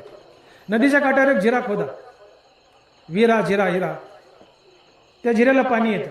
एक घागर बरोबर 4 घागरी तयार असतात. जितका जिरा उपसावा तितकं पाणी अधिक येतं. जितकं धन दानात जास्त खर्च करावं तितकी बरकत असते, कारण दानानं बरकत असते. तुम्ही दान नाही केलं तर गरीब होणार नाही, पण दान नाही केलं तर श्रीमंत होणार नाही. तुम्ही कुठे एखाद्या धार्मिक कार्यात 10,000 द्यायचे ठरवले, 10,000 द्यायला गेले आणि तिथं गेले, तुम्हाला वाटलं नाही द्यावा, तुम्ही हाता काढला आणि खिशात घातले आणि माघारी आले आणि घरी येऊन म्हटले मी 10,000 गरीब झालो नाही, माझी 10,000 गरिबी वाचली. बरोबर आहे, 10,000 दिले असते 10,000 गरीब झाले असते, पण 10,000 दिले नाही, 10,000 तुम्ही गरीब झाले नाही. पण न दिल्यामुळं तुम्ही श्रीमंतही झाले नाही. दान दिलं नाही, महागारी आले, तुम्ही गरीब झाले नाही, पण दिलं नाही म्हणून श्रीमंतही झाले नाही. का? दानानं बरकत असते. संसारातली बरकत ही दानानंच असते. तपे विना दैवत दिदिल्या विना प्राप्त, बुजे विना हित. तपाशिवाय देव नाही, दिल्याशिवाय प्राप्ती नाही, आणि कळकळीशिवाय हित बुज नाही. दिदिल्या विना प्राप्त. तुम्ही वाटीने द्या, देव तुम्हाला थाळ्याने देतो, थाळ्याने देतो. आणि मग नाथ महाराज लिहितात की जब जब दाता उल्हासे देतो तव तो पूर्वी जगन्नाथ. जितकं जितकं दान द्याल तितकं तितकं जगन्नाथ परमात्मा संसारात बरकत देतो. आणि मग दान करा, परोपकार करा, पुण्य लाभेल, देव भेटेल. दानानं मोक्ष मिळेल. त्याला पुण्य कमी पडलं तर अनेक प्रकारचे परोपकार करा, या पुण्याचं टेकन त्याला भेटेल, तुम्हाला मुक्ती लाभेल. आणि म्हणून परोपकार, नेने परनिंदा परस्त्रिया सदा बहिणी माया. हे दान करत असताना आणि मोक्षाच्या दिशेने जात असताना काही काही संसारात तुम्ही चुका करता. काय? तर मनुष्याला निंदा गोड आहे. वाचे न वदे गोविंदा सदा करी परनिंदा. माणसाचा स्वभाव आहे. तुकोबा राय बोलतात, वाचे न वदे गोविंदा सदा करी परनिंदा. माणसं 4 चौवटावर बसले तर एकदाही तोंडात देवाचं नाव येत नाही. 50 अक्षरे करीसी बरोबरी शिकी तुझे तोंड तुझं वैरी राय. माणसं बसले, माणसात नाना प्रकारच्या गोष्टी बोलतील, ही आली ती गेली, हिचं ते त्याचं ते, पण एकदाही तोंडात देवाचं नाव येत नाही. हा, सदा करी परनिंदा. ज्याची आम्ही निंदा करतो त्याचं खरडून पाप आपल्याकडे येतो. हा, का येते निंदकापाशी असेशी पाप आहे. आणि म्हणून तुकोबा बजावत आहे की मी तुम्हाला काही नियम घालून देतोय. काय? उत्तम मार्गाने धन मिळवा, उदार अंतकरणानं, उदास अंतकरणानं खर्च करा. हे करत असताना या पुण्यानं मोक्ष मिळेल, पण पुण्य कमी पडलंच तर त्याला टेकन म्हणून नाना प्रकारचे परोपकार करा. हे परोपकाराचं पुण्य मोक्षाला न्यायला मदत येईल. पण हे करत असताना तुम्ही जर कोणाची निंदा केली तर त्याचं खडून पाप तुमच्याकडे येईल. तुम्ही दानानं पुण्य केलंय पण पाप बी तुमच्याकडे आलंय, आणि पाप पदरी आलं की तो मोक्षाचा दावेदार नसतो. हा, तुमच्याकडं पाप आलं रे, आलं की मोक्ष दुरावला. का जैसा पापियांच्या ठाई मोक्ष न वसे. मग तुम्ही पथ्य पाळा, मोक्षाच्या दिशेने चाललाय, परोपकार करतायत, पुण्य येत आहे, हे पुण्य मोक्षाला नेईल. पण हे करत असताना माणसाला निंदा फार गोड आहे. तुम्ही संसारात इतराची निंदा कराल तर पापाचे भागीदार व्हाल, मोक्ष दुरावेल. म्हणून कोणाची निंदा करू नका. परोपकार करा, जोडीला कोणाची निंदा करू नका. निंदा केलं तर त्याचं कडून पाप आपल्याकडे येतं, मोक्ष दुरावतो. म्हणून निंदा करू नका. आणि परस्त्रिया सदा बहिणी माया. परोपकार, नेने परनिंदा, परस्त्रिया सदा बहिणी माया. कोणाची निंदा करू नका. आणि दुसऱ्याची बाई ही आई समान, बहिणी समान समजा. परस्त्रिया सदा बहिणी माया. तुकोबारायांनी संपूर्ण गाथा पॉझिटिव्ह लिहिली आहे. म्हणजे असं करा, असं करा, असं करा, देव भेटेल. पण तुकोबारायांनी एकच अभंग निगेटिव्ह लिहिला की असं करू नका, देव भेटेल. आणि ते आहे परद्रव्य परणारी यांचा आधारी विटाळ. तुम्ही सगळी गाथा वाचून पहा. गाथेत तुकोबारायांनी सांगितलं की असं करा, असं करा, असं करा, असं करा, देव भेटेल. करा म्हणून सांगितलंय, ते केलं ना देव भेटेल. पण एक अभंग असा लिहिला, असं करू नका देव भेटेल. आणि तो अभंग आहे, साधने तरी हीच दोन्ही, जो कोणी साधील परद्रव्य परनारी यांचा धरी विटाळ. बाळाग्नीचा विटाळ धरायचा धरा, नका धरू, तुमची मर्जी. मठाचा विटाळ धरायचा धरा, नका धरू, तुमची मर्जी. हा, अजून कशा कशाचे विटाळ असतील, धरायचे धरा, नका धरू, तुमची मर्जी. पण दोन गोष्टीचा विटाळ जरूर धरा. कशाचा? परद्रव्य परनारी यांचा धरी विटाळ. दुसऱ्याची बाई आणि दुसऱ्याचं धन या गोष्टीचा विटाळ धरा, यापासून दूर राहा. फायदा काय? देव भाग्य घरा येती, संपत्ती त्या सकाळा. तुका म्हणे ते शरीर घर भांडार देवाचे. नुसत्या या दोन गोष्टीने तुम्हाला मुक्ती मिळते. नुसत्या दोन गोष्टीने तुकोबारांनी दावा केलाय. तुम्ही दुसऱ्याचं धन आणि दुसऱ्याची बाई या दोन गोष्टीपासून दूर राहिले तर देव भाग्य घरा येती, संपत्ती त्या सकाळा. इथंच थांबलेले तुकोबार आहे. तुका म्हणे ते शरीर घर भांडार देवाचे. दुसऱ्याचं धन आणि दुसऱ्याची बाई यापासून जर तुम्ही दूर राहिले तर देव संपत्ती आणि भाग्य घेऊन तुमच्या घरात येतो आणि घरातून तुमच्या हृदयात प्रवेश करतो आणि तुमच्या हृदयात कायमचा राहतो. आणि ज्याच्या हृदयात देव कायमचा राहतो तो संत असतो. तुका म्हणे चित्त करारे निर्मळ, येऊनी गोपाळ राहते. म्हणजे दोन गोष्टींनीच तुम्हाला मुक्ती मिळते. दुसऱ्याचं धन आणि दुसऱ्याची बाई यापासून दूर राहा. इथून करी भरच्या परी परदेवे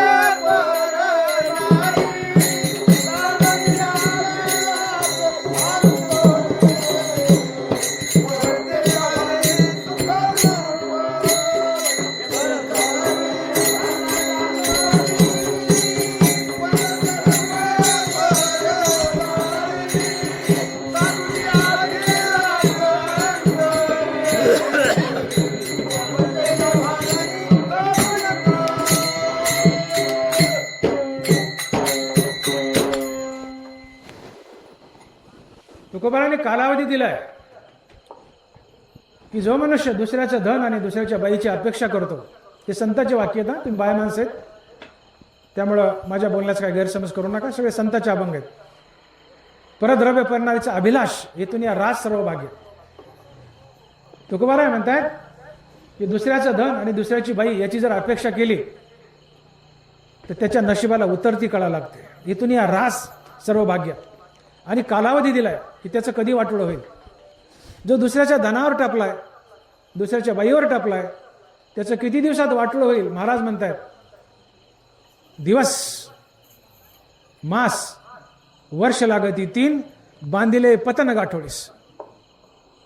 एका क्षणात, एका दिवसात, एका महिन्यात, एका वर्षात, जास्तीत जास्त 3 वर्षात त्याचं वाटोळं होईल. पुढे महाराज म्हणाले 3 वर्षात नाहीच झालं तर मी थोडा कालावधी वाढून देतो. तुका म्हणे थडता थवड काळ लागे नाड परी खरा. परद्रव्य परनारीचा अभिलाष इथून या रास सर्व भाग्या. निमिष दिवस मास वर्ष लागती 3, बांधिले पतन गाठोडीस. तुका म्हणे थडता थवड काळ लागे नाड परी खरा. दुसऱ्याचं धन आणि दुसऱ्याची बाई यावर जर वाईट डोळा ठेवला तर एका क्षणात, एका दिवसात, एका महिन्यात, एका वर्षात, 3 वर्षात त्याचं वाटोळं होईल. त्याचं पतन गाठोड्यात बांधिले पतन गाठोडीस. त्याचं कधी ना कधी वाटोळं होईलच म्हणले. आणि मग थोडंसं मागे जा. एक 50 वर्ष आपलं लहानपण आठवा. ज्यांना 100-100 एकर जमीन होती, 100-100 एकर जमीन होती, 5-5 आवतं शेतात चालायची, 4-4, 5-5 गडी कामावर होते. व्याजाचं व्याज करून जमिनी हडपल्या, वाईट वागले, परिस्थितीवर वाईट डोळा ठेवला, परद्रव्य परनारीचा अभिलाष केला. ज्यांची जनावरं सुटली तर अर्धा तास रस्ता क्रॉस करता येत नव्हता. 100-100 जनावरं. असे धनिक माणसं होते पहिले. एवढी स्थिती. पण सगळं लांडीला बाडीचं, अनितीचं, परद्रव्य परनारीचा अभिलाष करून आणलेलं. परद्रव्य परनारीचा अभिलाष केला तर नसीब यांच्यावर एवढं रुसलं तर हे मेले तर यांना पुरायला यांच्या मालकीची जमीन शिल्लक राहिली नाही. एवढे भिकार लागले. तुम्ही मागचे जागीरदार देशमुख वगैरे आठवा. जागीरदार, जामीनदार, मागचे जमीनदार देशमुख, एवढे जमीनदार, 100-200 एकर जमीन एका माणसाला, 10 आवतं चालायची. पण परद्रव्य परनारीचा अभिलाष केला, नशीब रुसलं, नशिबाला उतरती कळायला लागली. आज ते मेले, एवढे भिकार लागले. मेले तर पुरायला आपल्या मालकीची जमीन शिल्लक नाही, इतके भिकार लागले. म्हणून तुकोबारा म्हणतात की परद्रव्य परनारीचा अभिलाष इथून या रास सर्व भाग्य. म्हणून दुसऱ्याचं धन आणि दुसऱ्याची बाई यापासून दूर राहा. अन्यथा नशिबाला उतरती करावं लागते. हा, अद्रष्ट झाली उदासू पालटे श्रीमंताचा विलासू पुनवे पाठी शीतांशू पालटे जैसा. पुनवेकडून अमावश्याकडे जाणारा चंद्र जसा कलेकलेने नाहीसा होतो आणि अमावश्याला संपतो, तसं दुसऱ्याचं धन आणि दुसऱ्याच्या बाईवर जर डोळा ठेवला तर नशीब रुजतं आणि त्या चंद्रासारखं कमी कमी होतं. अमावश्याला चंद्र संपतो, शेवटी शेवटी तुमचं धनही संपतं, तुम्ही भिकाला लागता. आणि म्हणून परद्रव्य करणारीपासून दूर राहा, दुसऱ्याचं धन आणि दुसऱ्याच्या बाईपासून दूर राहा. हे कटाक्षानं पाळा. उत्तम व्यवहार करा, इमानदारीने धन मिळा, उदार विचारानं खर्च करा, त्यासोबत परोपकार करा. पण जोडीला निंदा टाळा. कोणाची निंदा करू नका आणि परस्त्रीपासून आणि परद्रव्यापासून दूर राहा. देव म्हणतो तुम्हाला या उत्तम व्यवहारानं, या धनानं मोक्ष मिळेल. आणि म्हणून परद्रव्य करणाऱ्यापासून दूर राहा, कोणाची निंदा करू नका. शिवाय अजून काही गोष्टी जीवनात करा की ज्यामुळे पुण्य मिळेल. ह्या अभंगाच्या 4थ्या चरणात भूतदया गायी पशुचे पालन. भूतदया गायी पशुचे पालन. शांती रूपे नोहे भूतदया गायी पशुचे पालन. ताण्याला जीवन म्हणा माझे. गाई पशुचे पालन भूतदया गाई पशुचे पालन भूतदया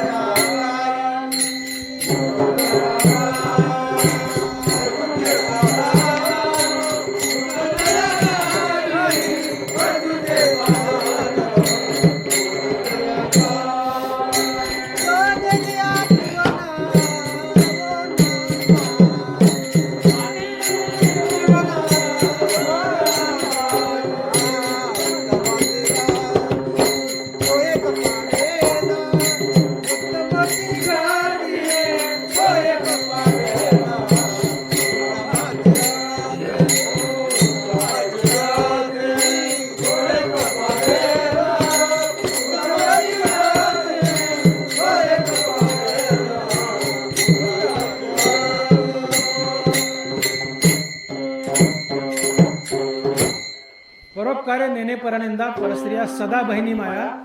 भूतदया गायी पशुचे पालन तानेल्या जीवन वना माझे. दान करतायत, हे दानच तुम्हाला मोक्षाला नेईल. पण मोक्षाला जात असताना त्या दानाचं पुण्य कमी पडलंच तर त्याला टेकन म्हणून अजून पुण्य लागतंय. ते पुण्य कशा कशाने मिळवा? परोपकाराने. हा, आणि परनिंदा करू नका, परस्त्रीपासून परद्रव्यापासून दूर राहा. शिवाय भूतदया, समोरच्यावर कृपा करा.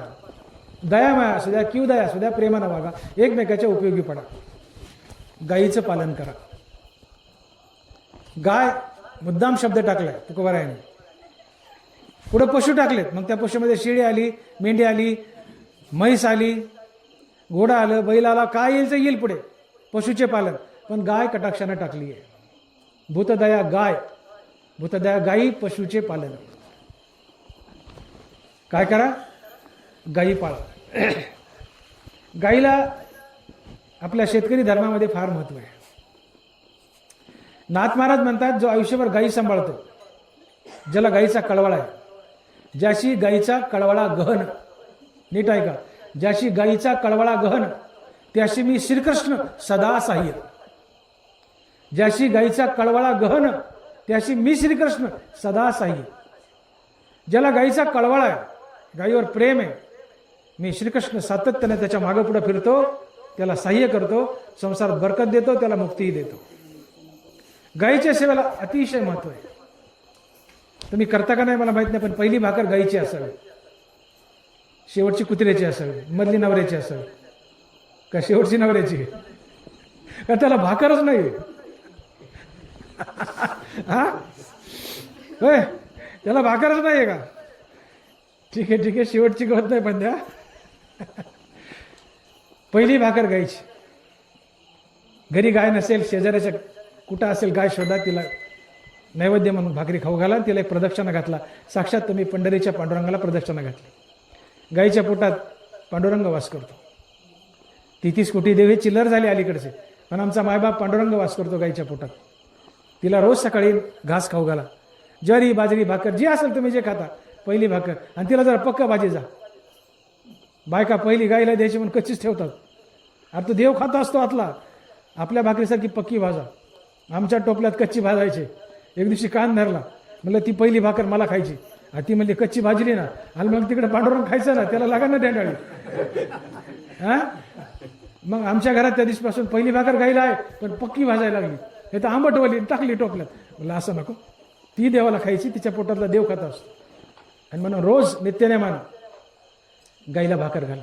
आपल्या दावणीला गाय असू द्या. शेतकरी आहात आणि दावणीला गाय नाही, तुमच्यासारखे दरिद्री तुम्हीच. मला माफ करा. मी गाय पाळली, मी डॉक्टर आहे, बीडमध्ये राहतो, पण मी गाय पाळली आहे.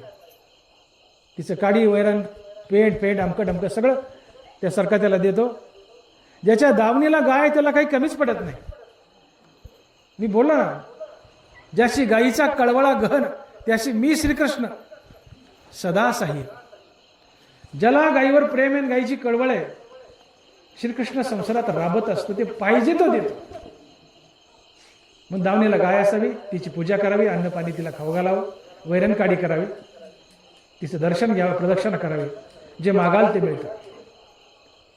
ती गोमाता आहे. तुम्हाला हवंय ते मिळतं. इतकं गायीच्या सेवेला महत्व आहे. आणि ती जर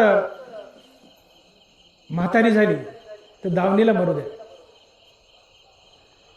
कन्या गो कथेचा विक्रा, चांडाळ तो खरा तेने न्याय, तुकोबार आहे. तो महापापी म्हणले कोण? जो पुरीचा हुंडा घेतो, गाय विकतो आणि हरिकथा विकतो, तो चांडाळ आहे. मी आज हे कीर्तन केलं आणि पैसे घेतले, मी चांडाळ आहे. जनार्दन देणार नाही हे मला माहीतच आहे, पण तरीही जर मी घेतले तर मी चांडाळ आहे. कन्या गो कथेचा विक्रा, कन्या गो म्हणजे गाय, कथेचा विक्रा, चांडाळ तो खरा तेने न्याय. जो पोरगी विकतो, पोरीचा हुंडा घेतो, तो चांडाळ आहे, पापी आहे. जो गाय विकतो, दूध देत नाही, विकून टाकली खटकाला, तो पापी म्हणले. हरिकथा विकतो, कीर्तन विकतो, प्रवचन विकतो, पैसे घेतो, तो चांडाळ आहे म्हटलं. कन्या गो कथेचा विक्रा, चांडाळ तो खरा तेने न्याय. म्हणून गाय दावणीला मरू द्या, पण तिला विकू नका. त्याच्या आधी दावणीला गाय असू द्या, मग मरायचा प्रश्न पुढे राहिला. दावणीला गाय असू द्या. तुमच्याकडे जर शेती असेल 4-2 एकर, तर आज पांडुरंगाच्या साक्षाने सगळ्यांनी संकल्प सोडा. मी म्हणत नाही शपथ घ्या, शपथ पुढची असते. संकल्प सोडा की डॉक्टर साहेब, पुढच्या वर्षी जर तुम्ही इथं कीर्तनाला आले तर आम्ही आवर्जून सांगू की डॉक्टर साहेब आम्ही सगळ्यांनी एक गाय पाळली. म्हशी तर कुणी पाळील हो, म्हशी शेळ्या मेंढ्या कुणी पाळेल, पण दावणीला गाय असावी. गाय ही देवाची प्रिय आहे. गाय गोपी गीता, गाय गोपी गीता देवाला प्रिय आहे. आणि म्हणून ज्याच्या घरात गाय, दावणीला गाय, त्याला बरकतच बरकत असते. संसारात बरकत आणि गायची सेवा तुम्हाला पुढे मुक्ती मिळून देते. कारण कृष्ण त्याच्या संसारात राबतो. भागवतात कृष्ण बोललेत, नाथ महाराज म्हणतात, ज्याने आयुष्यभर गायी सांभाळल्या त्याला मी काहीच कमी पडू देत नाही आणि शेवटी त्याला मुक्ती देतो. मग गायी पाळा, गायीची सेवा करा. गायीचं शेण पवित्र, तिचं गोमूत्र पवित्र, तिचं दूध पवित्र, तिचं तूप पवित्र. मासाडीचं तूप खाऊन, मासाडीचं दूध पिऊन माणसं मासाड्यासारखे झाले, बुद्धी चला ना, आठवणा. कीर्तनकार जर म्हशीचं दूध पित असेल तर अर्ध कीर्तन विसरतं आणि अर्धच सांगतो. म्हशीचं दूध आणि मंदबुद्धी होते, गायीच्या आयत्यापेक्षा 10 पटीने वाढून सांगतो, बुद्धी चलाक होते. म्हणून गायी पाळा. तुकोबाराने विशेष शब्द प्रयोग केला की भूतदया, गायी पशुचे पालन. नुसतं पशुचे पालन नाही म्हटलं, गायीला महत्व दिले. का? तर गाय आमच्या कृष्णाला प्रिय आहे. देवानं अवतारच धरला होतो गायी सांभाळण्यासाठी. लहानपणी गायी सांभाळल्या देवाने चालाव गायी पुढं, देव माग ते फुपटा उडाव सगळा, आणि ते फुपटाने आमचा कृष्ण बारका सगळा पांढरा व्हावा. आणि मग नंदबाबांना यशोदाने येऊन म्हणावं, होतो कृष्ण लेकिन लगते हो पांडुरंग. काय म्हणावं? होतो कृष्ण लगते हो पांडुरंग. कृष्ण म्हणजे काळा, पांडुरंग म्हणजे पांढरा. होतो कृष्ण लेकिन लगते हो पांडुरंग. कृष्णा तू काळा रे पण पांढरा दिसतो, लगते हो पांडुरंग. का? गाईचा फुपटा, रजक ना गाईचे, गोरज मुहूर्त, ते फुपटा अंगावर बसला की हा पांढरा दिसतो आणि पांडुरंग वाटतो. गाईची धूळ जर अंगावर बसली, गाई रस्त्यात चालल्यात, तिची धूळ जर अंगावर बसली, कबीरा मन निर्मल भयो जैसे गंगा नीर, पीछे पीछे हरी फिरे कहत कबीर कबीर. कबीरानं पुढं चालाव, नामयाच्या मागे हिंडे केशराज लागावाय रज चरणीचे. नामदेव महाराजांना पुढं चालाव, पांडुरंगाला लढासारखं मागं पडाव. अरे नामा थांब, कबीरा थांब, मी पांडुरंग आलोय. का? तुझ्या पायाची धूळ घ्यायची, माझ्या मस्तकाला लावायची. गायीच्या हात पांडुरंग आहे. गाय पुढे चालली, आम्ही मागे चाललोय. संतांच्या पायधुळीने देव पवित्र होतो, गायीच्या पायधुळीने आम्ही पवित्र होतो. म्हणून गाय फुफट्यातून न्यावी, तिची धुळून आमच्या अंगावर जावी, आम्ही पांडुरंग म्हणतो. होतो खरंच, लेकिन लगते हो पांडुरंग. तुम्ही पांडुरंग म्हणता गायीच्या पायधुळीने, इतकं गायीचं महात्म्य आहे. म्हणून गाय पाळा, खाऊ पिऊ घाला, तिची सेवा करा, तिला नैवेद्य द्या, प्रदक्षिणा घाला, तिच्या पाठीवून हात फिरवा, प्रेमानं पुरवाळा. म्हातारी झाली तरी विकू नका. ही गाय साक्षात कृष्ण असतो आणि कृष्ण दोन्ही हाताने बरकत देतो आणि शेवटी या गायीच्या सेवेमुळे तुम्हाला मुक्तीही देतो. आणि यासोबत म्हशी पाळा, त्याला बंधन नाही. गायी पशुचे पालन, म्हशी आल्या, काय जनावर असतील, बैल फैल काय शेळ्या मेंढ्या सगळे पाळा, पण गाय आवर्जून पाळा. भूतदया गायी पशुचे पालन, तहानेल्या जीवन बनावे.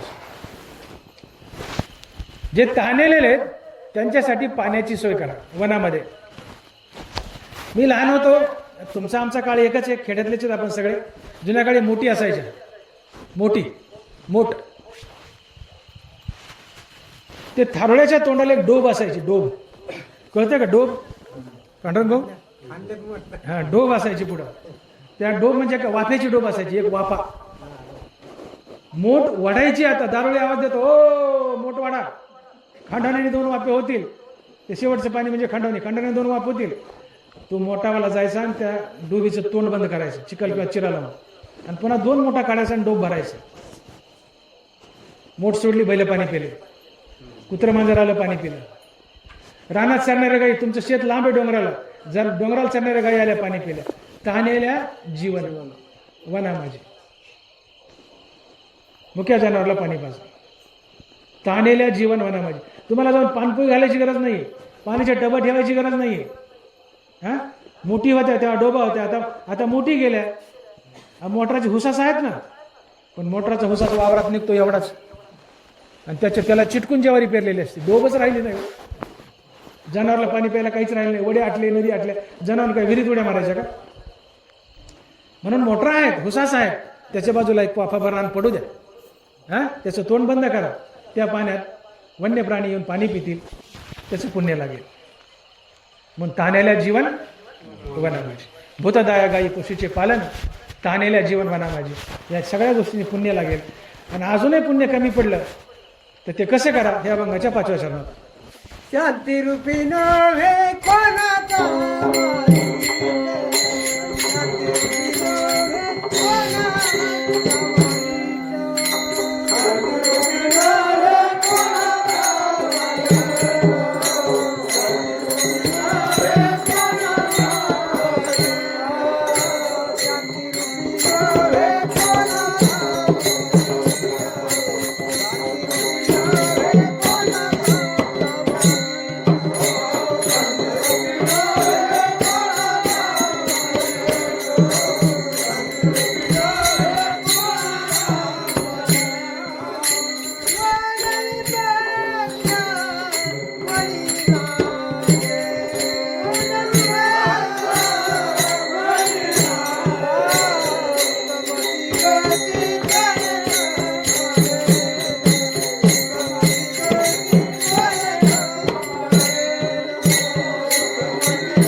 शांतिरूपे नव्हे कोणाचा वाईट,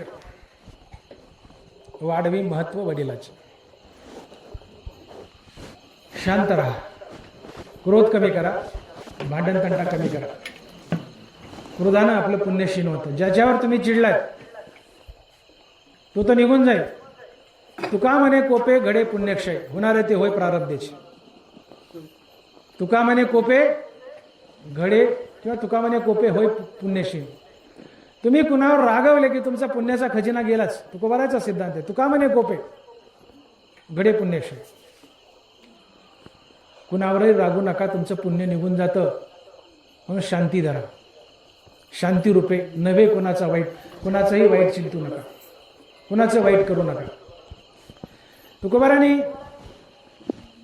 विष्णुमय जगा वैष्णवांचा धर्म या अभंगाचा शेवट काय? हा तुका म्हणजे एका देहाचे आहे अवयव भोग पाहिजे. बरोबर सगळ्यांना बरोबर आले. तुका म्हणे एका देहीचे अवयव सुख दुःख जीव भोग पावे. तुकोबाराय म्हणतायत की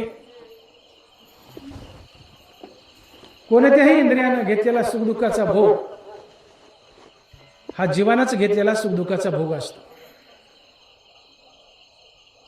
पायी काटा नेटे व्यथा जीवी मटे तैसा पोळे संकटे पुढीलाचे नाही. बरोबर आहे. पायात काटा मोडलाय, कळ पायाला लागली, सोबत कळ काळजाला लागली. आई ग देवा रे, पायानेच रडावणार, पायानेच बोंबलाव. आई ग देवा रे, काय टोचला रे. पायी काटा नेटे व्यथा जीवी उमटे. पाया काटा कुठं मोडलाय? पायात. व्यथा कुठे? जीवात.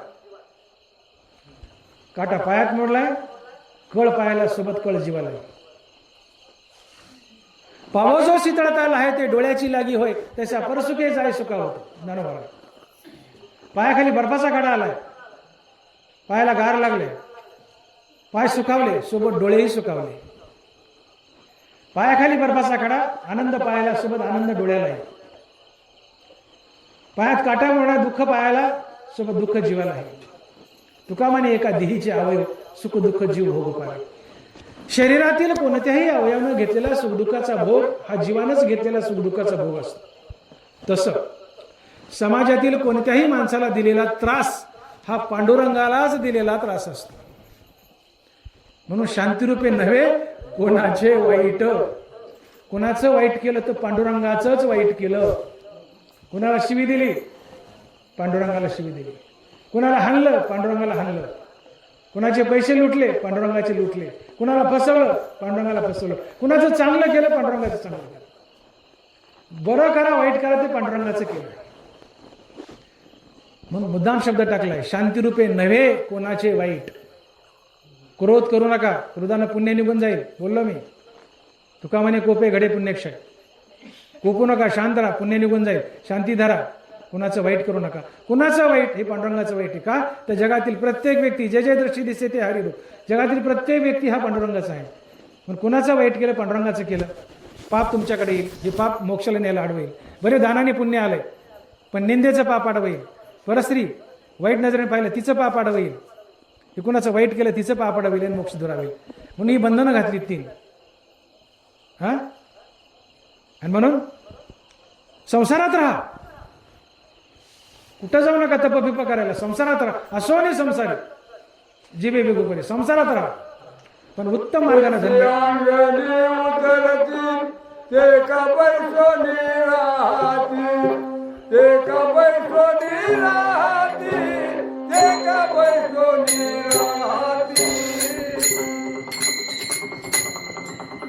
कशा करता दिले प्रमाणे सांगा बरं. कुठं लागू पडते? एक मिनिट. पक्षी अंगाने उतरते ते काय बसून राहते. हे आसक्तीसाठी आहे. धनाची आसक्ती धरू नका. इथं आसक्तीचा विषयच चालला नाही आपला. दिले गोड्या आनंद नाही असं असू द्या. नारायणराव असू द्या, आनंद आहे. आपले हसत खेळत चाललंय सगळं, आनंद आहे. पण प्रमाण चिटकावं, त्याला जोड असावं. असू द्या, असू द्या. आसक्तीसाठी नाही, हे प्रमाण आसक्तीसाठी आहे. पक्षी अंगणात उतरले ते काय तिथं चिटकून राहिले का? चार धान्य खाल्ले निघून गेले. ते अनासक्तीसाठी आपला विषय असा चाललाय की तुकोबाराय म्हणतात संसारात मी तुम्हाला मुक्ती मिळवून देतो. कशा प्रकारे? उत्तम मार्गाने धन मिळवा, उदार अंतकरणाने खर्च करा, केलेले धन करा, दान करा आणि विसरून जा. चित्तात त्याची आठवण ठेवू नका. हा, बारीक बारीक रूपात परोपकार करत राहा. परनिंदा करू नका. परस्त्रीपासून दूर राहा. दुसऱ्याच्या धनापासून दूर राहा. भूतदया करा. गायीची सेवा करा. इतर जनावर पाळा. हा, जनावरांना पाणी पाजा. कुणाचं वाईट करू नका. शांती धरा. क्रोध टाळा. या सगळ्या गोष्टी करा. फायदा काय होईल? या अभंगाच्या शेवटच्या चरणात.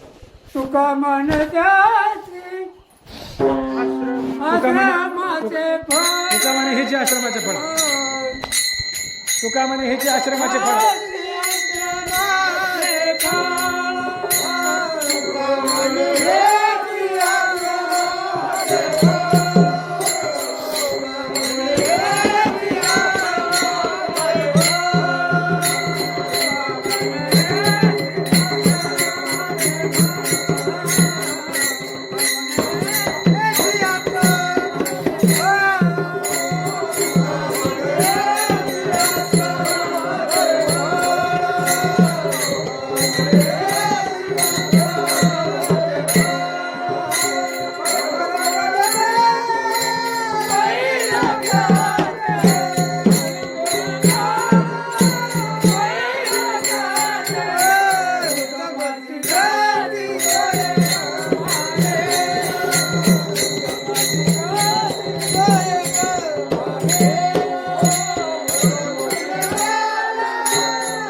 कर्माचे फळ परमपद बळ वैराग्याचे. पहिल्या शरणाचे बंधन घातले की जोडून या धन उत्तम व्यवहार आहे. उत्तम मार्गाने धन मिळवा, अर्थात इमानदारीने धन मिळवा, अर्थात शुद्ध नीती व न्यायाने आपला व्यवहार आणि व्यवसाय करा. जो मनुष्य आपला व्यवहार शुद्ध नीती न्यायाने करतो ही प्रत्यक्ष पांडुरंगाची पूजा असते. सकाळचे 4-2 झेंडूचे फुलं तर पांडुरंगाला वाहाच, पण पांडुरंगाचं पोट फार मोठं आहे, 4 झेंडूच्या फुलानं भरत नाही. त्याला तुमच्या स्वकर्माची फुलं हवी आहेत. तो कर्मयेषु बजावा हे जे बोलिलो, त्याला तुमच्या स्वकर्माची, तुमच्या धंद्या पाण्याची फुलं हवी आहेत. झेंडूची तर हवी आहेत, पण तेवढ्यात भागत नाही त्याचं. तो म्हणतो तुम्ही जे काम करता तीच फुलं आहेत आणि ती मला वाहा. मग देवाला व्हायचंय काम तर ते नीतीने करावं लागेल. अनितीचं काम देवाला कसं व्हावं? आणि मग जोडून या धन उत्तम व्यवहार आहे. आपला व्यवसाय शुद्ध नीती व न्यायाने करा. आपला व्यवसाय शुद्ध नीती न्यायाने करणे ही प्रत्यक्ष पांडुरंगाची खरी पूजा आहे. यापेक्षा मोठी पूजा असतच नाही. पांडुरंगाची सगळ्यात मोठी पूजा काय? तर आपल्या कर्मानं पांडुरंगाला भजणं. आपलं कर्मच देवाची पूजा म्हणून करणं. आपलं कर्म इमानदारीने करणं. सकाळी उठल्यापासून रात्री झोपेपर्यंत हरिनाम घेत घेत कर्माभिमानाने फले टाकून कर्तव्य आणि प्रभुपूजा समजून आपलं प्रत्येक कर्म ईश्वराप्रित्यर्थ आणि ईश्वरार्पण बुद्धीनं करा. मग काय होतंय? नरबारा म्हणतात तया सर्वात्मका ईश्वरा स्वकर्म कुसुमाची वीरा पूजा केली होय अपरा तोषा लागी. म्हणून ये पूजे रिजलेने आत्मराजे वैराग्य सिद्धी देजे पसाय तया. आता ही संगती बघा. तुकोबाराय काय म्हटले? तुका म्हणे हेची आश्रमाचे फळ. चकार लावला. हेची तुका म्हणे हेची आश्रमाचे फळ परमपद बळ वैराग्याचे. धनवारान काय म्हटलंय? त्या सर्वात्मका ईश्वरा स्वकर्म कुसुमाची वीरा पूजा केली होय अपारा तोषा लागी. म्हणून हे पूजे रिजलेने आत्मराजे वैराग्य सिद्धी देजे पसायताय. दोन्ही संतांच्या लिखाणात वैराग्य शब्द आलाय. धनबारा म्हणतात, तुकोबाराय म्हणतात की जोडून या धन उत्तम व्यवहार आहे. हा धनबारा म्हणतात म्हणून ही पूजे रिजलेने आत्मराजे. तात्पर्य दोन्ही संत हे सांगतायत की आपलं कर्म देवाची पूजा म्हणून करा. कर्म देवाची पूजा म्हणून केली तर या कर्मरूपी पूजेने देव प्रसन्न होतो आणि त्या बदल्यात तुम्हाला वैराग्य बहाल करतो आणि वैराग्याने देव भेटतो. ते हे विषय वैराग्य जे आत्मलाभाचे भाग्य याने ब्रह्मानंदायोगी जीव होते. तुम्हाला देव हवाय, वैराग्याची प्राप्ती आवश्यक असते. आणि वैराग्य कशाने मिळेल? तर कर्मानं ईश्वराला भजल्यानं. आणि म्हणून बाबांनो, तुम्ही संसारातच राहा. संसारात राहूनच तुम्हाला मी देवाची प्राप्ती करून देईल. सुखे करावा संसार न साधावा दोन्हीवर दया क्षमा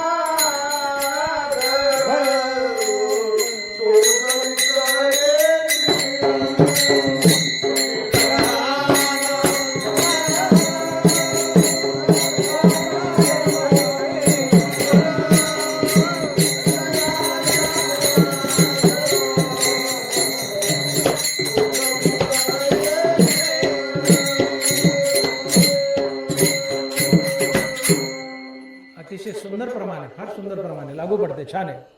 सुखे करावा संसार, तेच अभंगाचं सार आहे. बाबांना सुखानं संसार करा, संसारातच राहा. पण 2 गोष्टी करा. हरिनाम घ्यायला जिभेला वेग द्या. हे जे सगळं सांगितलं कीर्तनात मी आज, याच्या मुळाशी हरिनाम आहे. हरिनामातून दया, दयातून धर्म, धर्मातून नीतिमूल्य. या सगळ्या गोष्टी जीवनात याव्यात. अभंगात ज्या गोष्टी सांगितल्या नियमावली, ह्या गोष्टी तेव्हाच आमच्या जीवनात येतात की जेव्हा मुखात हरिनाम आहे. या अभंगात कुठे हरिनामाचा उच्चार नाही, पण तरी या सगळ्याच्या मुळाशी हरिनाम असेल तर या गोष्टी आमच्या जीवनात येतात. म्हणून मुखात हरिनाम धारण करा. हरिनाम धारण केलं की तुम्ही इमानदारीने धंदा करा. कारण मुखात नाम नसेल तर नामाशी बिनमुख तो नर पापी. तोंडात देवाचं नाव नाहीये ते पापीच असते. मग तोंडात देवाचं नाव आहे ते इमानदार असते. साधी गोष्ट आहे. हा मग या सगळ्या अभंगातल्या गोष्टी तेव्हा जीवनात येतील जेव्हा मुखात हरिनाम आहे. मग मुखात रामनाम धारण करा, आपोआप उत्तम व्यवहार होईल. तुम्ही इमानदारीने धंदा कराल. इमानदारीने धन जोडलं ते उदार अंतकरणानं उदास अंतकरणानं खर्च करा, दान करा आणि विसरा. जोडीला परोपकार करा, छोटे मोठे, कुणाची निंदा करू नका. परस्त्री आणि दुसऱ्याचं धन यापासून दूर राहा. प्राणीमात्रावर दया करा, विशेष करून गायी पाळा, इतरही प्राणी पाळा आणि तहानलेल्या जीवाला पाणी पाजा. शांती धरा, क्रोध करू नका, कोणाचे वाईट करू नका, वाईट चितू नका.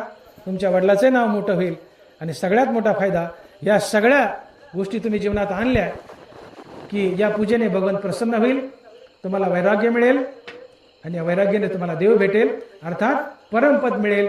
आणि म्हणून तुका म्हणे हेची आश्रमाचे फळ परमपद बळ वैराग्याचे. विठोबा रखुमाई जय जय विठोबा रखुमाई.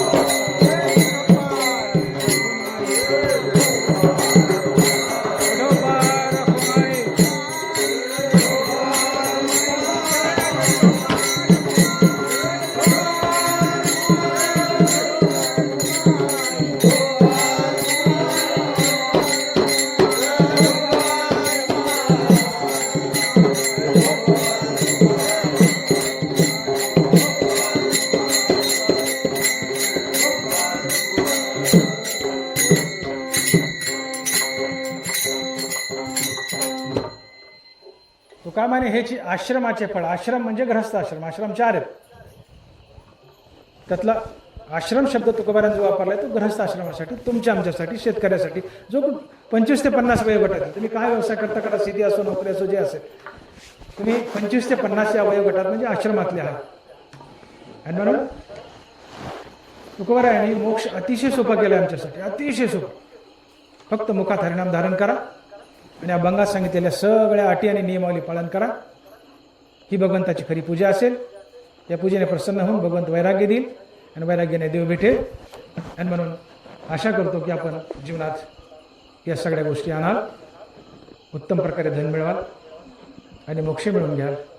आणि म्हणून जोडून या धन उत्तम व्यवहारे उदास विचारे वेच करी उत्तमाची गती तो एक पावेल, उत्तम भोगील जीव खाणे. ज्ञानेश्वर माऊली.